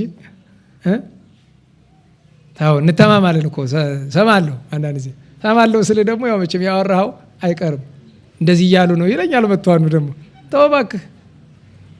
አጤ ቴዎድሮስም በሆነ ኑሮ ወሬውን ያመጣውን ነበር ማለት አጤ ቴዎድሮስ እንደዛ አይደለ? እገሌ የሰደበው ሲላቸው እሱ አልሰማሁትም አንተ ነው የሰደብከኝ በለው። አንዳንድ ሰው ደግሞ ራሱ ሊሰድባችሁ ሲፈልግ በብሂል ይብሉካ ይባላል አይደል? ራሱ እኮ ነው መሳደብ የፈለገ። ከዛ ግን ሰዎች እንዲህ ሲሉ ሰማው ይላል። ራሱ እኮ ነው ማለት ይፈልጋል አሉም እኮ እነሱ። እና በሐሰት መመስከር በራስ ላይ ይጀምራል። የሌለህን ነገር እንዳለ ስታስመስል ከዚያ ይጀምራል። በሐሰት መመስከር ሌላ ምንድነው? ቤተክርስቲያን አውደ ምሕረት ተወጣና አንዱን ሰባኪ አንዱን ሰው እዩአቸው እኒን የመሰሉ መምህር እንዲህ ውሸት ጠቅላላ የሌለ ነገር። መነኩሴው ሲሞጋገስ፣ ሰባኪው ሲሞጋገስ፣ ዘማሪ ነኝ የሚለው ሲሞጋገስ፣ እኔ ሌላውን በሐሰት እንዴ ፍርድ ቤቱን ትቸኮ ነው ነና አላችሁ። ዛሬ በፍርድ ቤት የሚሰጥ ስንት የሐሰት ምስክር አለ። ዛሬ በቤተ ክርስቲያን ላይ በነገራቸው ላይ ሰው ያላደረገው ነገር በሰበካ ጉባኤ ውስጥ ስንት የሐሰት ምስክርነት ነው ያለ። ሰበካ ጉባኤ ውስጥ በቤተ ክርስቲያን አስተዳደር ስንት የሐሰት ምስክር ያልተደረገ ነገር። ባለፈው አንድ ሰው የሆነ ምድራዊ ዳኛ የሆነ ባለስልጣን ፊት ሰድበኛል አለኝ። ምን ብዬ አንኩት? ባንጃ ብለህ ሰድበኛል። መቼ? ጉባኤ ስታስተምር ነበርክ? አልነበርኩም፣ ግን ሰዎች ብለውኛል። አይ አለመማር ያሳዝናል። ባንጃ ማለት የሱዳን ጦር ነው። አይዙ አስቡት። እዚህ የተቀመጠ አንድ ሰው እኔ ያላልኩትን ነገር እሱን ያላልኩትን ነገር ሄዶ አለህ ብሎታል። የሐሰት ምስክር። ያ ደግሞ ተቀብሎ እሱ ራሱ የሐሰት ምስክር ነው ደግሞ ለሌላ ዳኛ እየከሰሰኝ ሰድበኛል ያልሰደብኩትን። ዛሬ በዓለሙ በሐሰት ተመሰከረ። ምን ይገርመናል? እውነት የሚመሰክር አንድ ኦርቶዶክሳዊ በተለይ በአገልግሎት ባጣንበት ዘመን እውነት መመስከር ምንድነው? ቤተክርስቲያን መከራ እየተቀበለች ክህነት ይዘ አስተማሪ ነኝ ብለ የቤተክርስቲያንን መከራ አልናገርም ብሎ ዝም ከማለት በላይ የሐሰት በነገራችሁ ላይ እንዴት ዋላችሁ? ሰው መከራ ሲቀበል ዝም ማለት ምን ማለት ነው? መከራ እየተቀበለ አይደለም ብሎ እኮ በሐሰት እንደመመስከር ነው። ለምን አንተ ልትመሰክር የሚገባ ዝም ስትል ምመኑ ምንድነው የሚያስብ? አይ ነገሩ እውነት ቢሆንማ እሱ ይናገር ነበር እኮ ነው የሚል። በራሳችን ላይ በሐሰት አንመስክር፣ በወገኖቻችን ላይ በሐሰት አንመስክር። በሐሰት መመስከር እኮ መልኩ ብዙ ነው። ጌታችን ኢየሱስ ክርስቶስ ሁለቱ ስብሐት አማላጅ ከሚሉ ሰዎች በላይ የሐሰት ምስክር አለ። እንዴት ዋላችሁ? ክርስቶስ መድኃኒታችን ፈራጅ ነው አማላጅ ነው? ፈራጅ ነው አይደል? ሎቱ ስብሐት አማላጅ ማለት ምንድን ነው? የሐሰት ምስክርነት። እግዝእትነ ማርያም ላይ የማይገባ ነገር መናገር ምንድን ነው? የሐሰት ምስክርነት። ቅዱሳንን ማቃለል ምንድን ነው? የሐሰት ምስክርነት። ስርዓተ ቤተ ክርስቲያን ላይ ስንት ነው የሐሰት ምስክርነት ሲነገርበት የሚውለው? ጎንደር ውስጥ አሁን ቅርብ የተነሳ ነገር አለ። ይሄ ራሱን ያጠፋ ሰው ፍትሐት ይፈታ የሚያረጉት ነገር ቢያጡ የሚገርማችሁ ምን አሉ? ፍትሐት እንዳትፈቱ፣ ራሱን ያጠፋ ሰው እንዳትፈቱ የሚል ህግ የለም፣ ልማድ ነው አይሉ። ኧረ አላውቅም ነው የሚባል፣ ያልተማርኩም ነው የሚባል። ደህና ዋላችሁ? አላውቅም እኮ ነው የሚባል፣ አልተማርኩም ነው የሚባል። እንዲሁ በሞቴ አያሳፍርም እኮ፣ ችግር የለውም አልተማርኩም ይባላል። ወይም ደግሞ አንዳንድ ደግ የተማረ ሰው ይላል፣ አይ እኔ አልተማርኩትም፣ እንደዚህ ያለ ነገር አልተማርኩም፣ በመጽሐፍም አላገኘሁትም፣ እናንተ ያገኛችሁት ካለ አሳዩኝ እኮ ነው የሚባል። እንዲሁ ጎንደር እኮ ስርዓት ያላት ከተማ ናት። አባቶቻችን በመጽሐፍ ተገኝቶ ነው ራሱን ያጠፋ ሰው ጎንደር ውስጥ ፍትሐት የማይፈታ መጽሐፍ ላይ ስላለ ነው። አለ አሳያለሁ ከፈለክ አለ። ለምን በሐሰት በመጽሐፍት ላይ ተመሰክራለህ? ፍትሐ ነገሥት የማይለውን ነገር ማስተማር ማለት በፍትሐ ነገሥት ላይ በሐሰት መመስከር ነው። ወንጌል የማይለውን አለ ብሎ ማለት በወንጌል ላይ በሐሰት መመስከር ነው።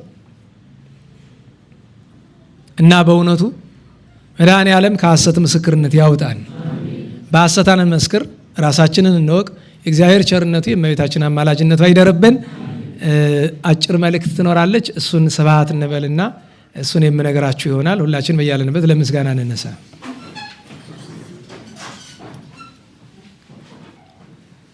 ስብሐት ለአብ ስብሐት ለወልድ ስብሐት ለመንፈስ ቅዱስ ስብሐት ለአብ ስብሐት ለወልድ ስብሐት ለመንፈስ ቅዱስ ስብሐት ለአብ ስብሐት ለወልድ ስብሐት ለመንፈስ ቅዱስ ስብሐት ለእግዝእትነ ማርያም ድንግል ወላዲተ አምላክ ስብሐት ለመስቀለ እግዚእነ ኢየሱስ ክርስቶስ ክርስቶስ በምሕረቱ ይዘከረን አመዳግም ምጽአቱ እያስተፋፍረን ለሰቦተ ስሙ ያንቃን ወበአምልኮቱ ያጽናአን እግዝእትነ ማርያም አይርጌ ጸሎተነ ዋስተስሪ ኩሎ ኃጢአተነ ቅድመ መንበሩ ለእግዚእነ ለዛብለአነ ዘንተ ህብስተ ወለዘአስተየነ ዘንተ ጽዋዐ ወለዘሰርዐ ለነ ሲሳየነ በአራዘነ ወለዘተአገሰ ለነ ኩሎ ኃጢአተነ ወለዘወሃበነ ሥጋሁ ቅዱሰ ወደሞ ክቡረ ወለዘአብጽሐነ እስከ ዛቲ ሰዓት መላለም ምሕረቱ ናብሎቱ ስብሐት ወአኮቴተ ለእግዚአብሔር ልዑል ወለወላዲቱ ድንግል ወለመስቀሉ ክቡር ይትአኮቶ ይሰብሐ ስሙ ለእግዚአብሔር ወትረ በኩሉ ጊዜ በኩሉ ሰዓት ስብሐት ለአብ ወወልድ ወመንፈስ ቅዱስ ለዓለሙ ለዓለመ ዓለም። አውሎግሶን በእንተ አብ ወወልድ ወመንፈስ ቅዱስ አቀበት ለወጡ ቁልቁለት ለወረዱ ርጥብ ለተሰባቸው ለረቅ ለነደደባቸው ለረዱ ለተራዱ ለዘከሩ ላዘከሩ ስመ እግዚአብሔር ስመ ማርያም ድንግል ስመ ቅዱሳን ለጠሩ እግዚአብሔር አስበ ቅዱሳን ይሰብልን። ጸሎተ እግዝእትነ ማርያም እንበል። ሰላም ለኪ እንዘንሰግድ ንብለኪ ማርያም ምንን አስተበቋቂ ማረና የተማይጸነ ብኪ ሜንታና ምኪ ያቄ ማቡኪ ማይበረኔውም ድንግል ባርኪ ጸሎተ እግዝእትነ ማርያም ድንግል ወላዲተ አምላክ ታቤኑ ሲል እግዚአብሔር ተታሰይ መንፈስ በአምላክው መዳኔ እስመሬ ማማላ መቱናውም ይዝስ ያስተፈጹኒ ኩሉ ትውልድ እስመ ገብረ ሊታ ለብያቶ ቅዱስ ስሙን ወሳይሉኒ ለትውልደ ትውልድ ለለ ይፈርው ግብረ ኃይለ በመዝራይቱ ዘሮም ለለያብዩልና ለቦም ወነሰቶም ላየላን መናበርቲሆም አይቤውም ለተቷና ወዝገውም በረከቱ ለሩባን ፈነው ወራቆሙ ለቡላን ወተወክፎ ለእስራኤል ቆሊ ወዘከረ ሳይሉ ዚቤሎም ለአበዊን ለአብርሃም ወለዘሩ እስከ ለዓለም ባረከነ ቅድስና ንጽህና እግዝእትነ ፍትነ ለማይሰሪው ለሰይጣን እሙ ለመድን ወለተ ብርሃን ኦ መዝገበ በረከት መዝገበ ቅዱሳት መዝገበ ንጽ መዝገበ ራእይ መዝገበ የዋሃት ባርክነ በእድኪ በከመ ባረኪ ወለኤፍሬም ፍቁርኪ በበረከተ ወልድኪ ወአብ መንፈስ ቅዱስ ስብሐት ለአብ ወወልድ መንፈስ ቅዱስ ለዓለም ወለዓለመ ዓለም። እንደ ቸርነት አቤቱ ማረን፣ አቤቱ ማረን፣ እንደ ምሕረትህ ይቅርታን ስጠን፣ ይቅርታን ስጠን።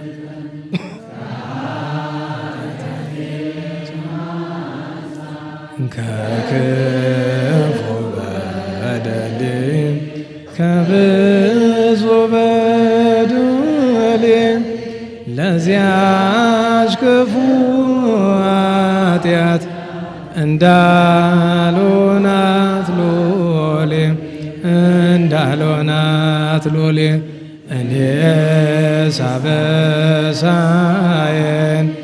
በደሌን ሳውቀው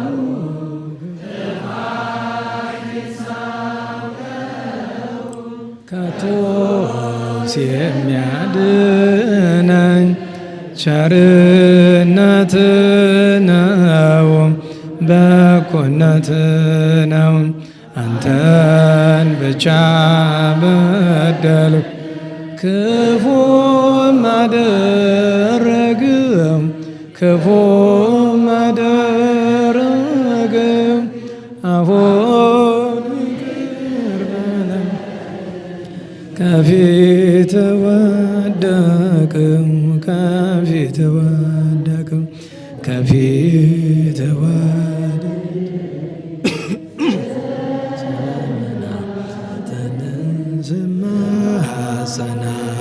ስማጸናተን መውደቄን ተመልከት።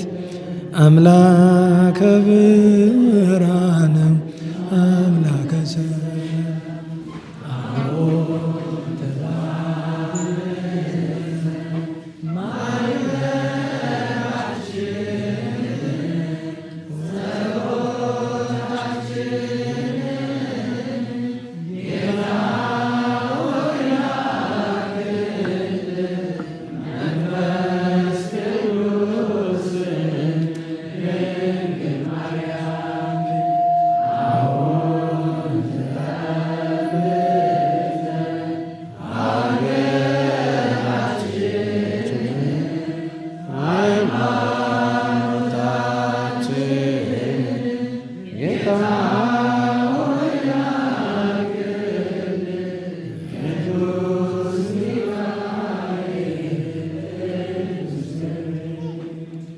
አቤቱ ጌታ ሆይ ጸሎታችንን አስተብቆታችንን ተቀበልልን። ሀገራችን ኢትዮጵያን በቸርነትህ ጎብኝን። ሁከቱን፣ ጦርነቱን፣ እርስ በርስ ግድያውን፣ አፈናውን፣ በሽታውን አስወግድልን። የሚዘንበውን ዝናብ ዝናበ ምሕረት ዝናበ በረከት ጠለ ረድኤት እንድታደርግልን ወራ ክረምቱን በሰላም አሳልፈ ለአዲሱ ዘመን በሕይወትና በሰላም ጠብቀህ እንድታደርሰን ጉባኤያችንን ባርክልን፣ ቀድስልን። የዕለቱ የሰዓቱ የወራቱ በሰላም እንድንገናኝ መልካም ፈቃድ ይሆንልን። አቡነ ዘበሰማያት አባታችን ሆይ በሰማያት የምትኖር ስምህ ይቀደስ፣ መንግሥትህ ትምጣ፣ ፈቃድህ በሰማይ እንደሆነች እንዲሁ በምድር ትሁን። የዕለት ምግባችን ስጠን ዛሬ፣ በደላችን ይቅር በለን እኛ የበደሉንን ይቅር እንደምታሰብ፣ አቤቱ ወደ ፈተና አታግባን ከክፉ ሁሉ አድነን እንጂ መንግሥት ያንተ ናትና ኃይል፣ ክብር፣ ምስጋና ለዘላለሙ አሜን። እመቤታችን ቅድስት ድንግል ማርያም በመልአኩ በቅዱስ ገብርኤል ሰላምታ ሰላም እንልሻለን። በሐሳብሽ ድንግል ነሽ፣ በሥጋሽ ድንግል ነሽ። አሸናፊ እግዚአብሔር እናቱ ሰላምታ ለአንቺ ይገባሻል። ከሴቶች ሁሉ ተለይተሽ አንቺ ክብርት ነሽ፣ የማኅፀንሽ ፍሬ ቡሩክ ነው። ጸጋን የተመላሽ ቅድስት ሆይ ደስ ይበልሽ፣ ልዑል እግዚአብሔር ከአንቺ ጋር ነውና ከተወዳጁ ልጅሽ ከጌታችን ከመድኃኒታችን ከኢየሱስ ክርስቶስ ዘንድ ይቅርታና ምሕረት ለምኝልን ኃጢአታችን ያስተሰርይልን ዘንድ ለዘላለሙ አሜን። ኩኑ ፍቱሐነ ወንጹሐነ ኩኑ ፍቱሐነ ወንጹሐነ ኩኑ ፍቱሐነ ወንጹሐነ ማጥያት እግዚኦ መሐረነ ክርስቶስ በላ 12 ጊዜ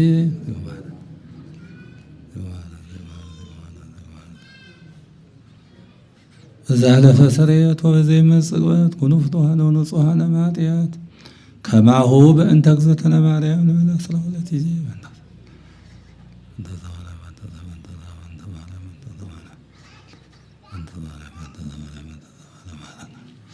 ኦ እግዚእ ኢየሱስ ክርስቶስ ሥራይ ኃጢአቴ ወኃጢአተ ኩሉ ሕዝበከ ማይሰራ ኃጢአት እግዚአብሔር ይፍታሕ። እግዚአብሔር ይባርክ።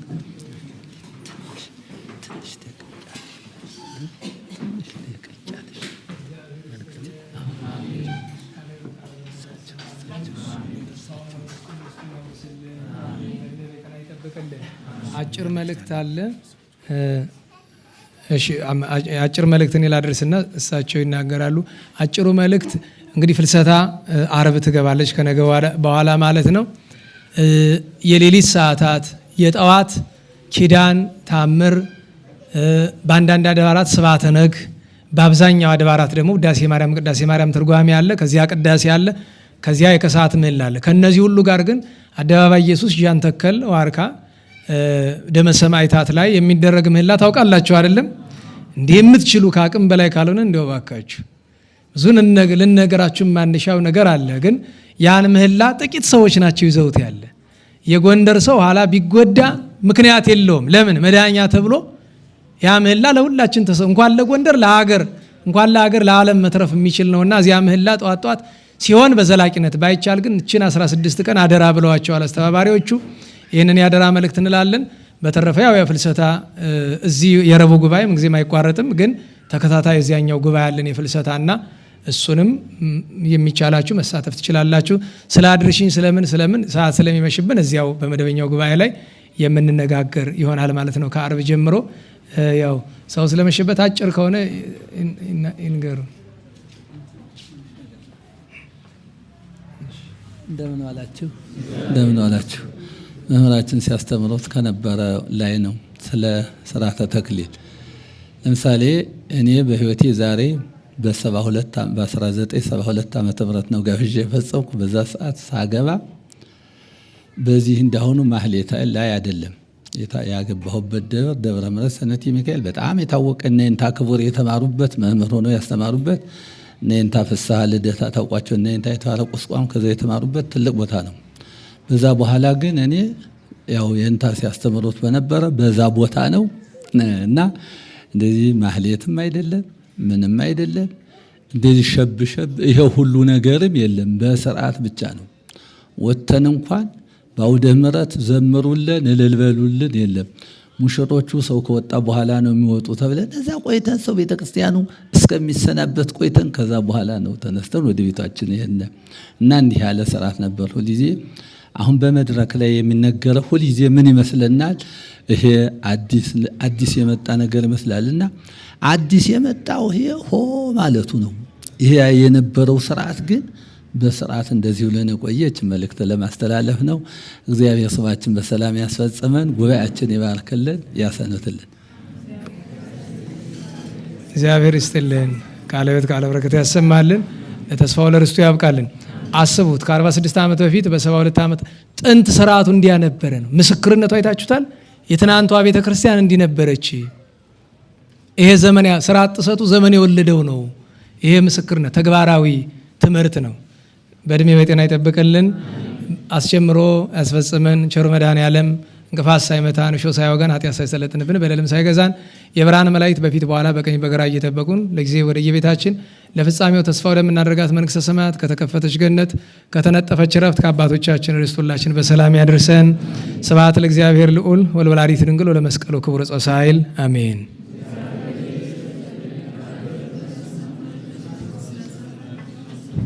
አሜን። ያው የመሸባችሁ መሄድ ትችላላችሁ። ሌሎቻችን እንዘምራለን። የማይመሽባችሁ ጸጋነሳይነ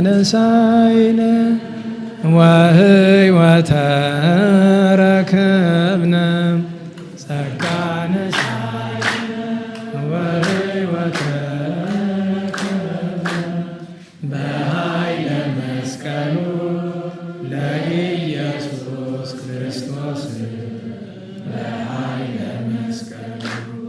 በኃይለ መስቀሉ ለኢየሱስ ክርስቶስ በኃይለ መስቀሉ ኪያከ እግዚኦ ነአኩት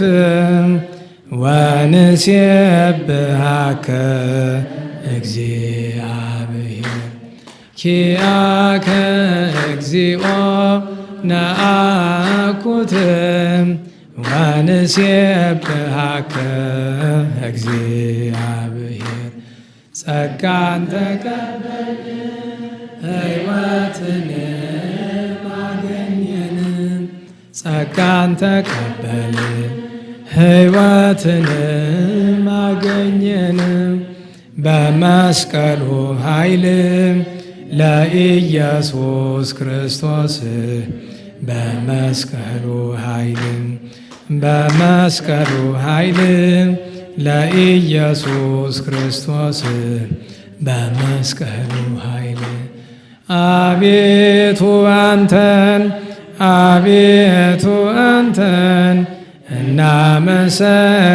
እናመሰግንሃለን እግዚአብሔር አቤቱ አንተን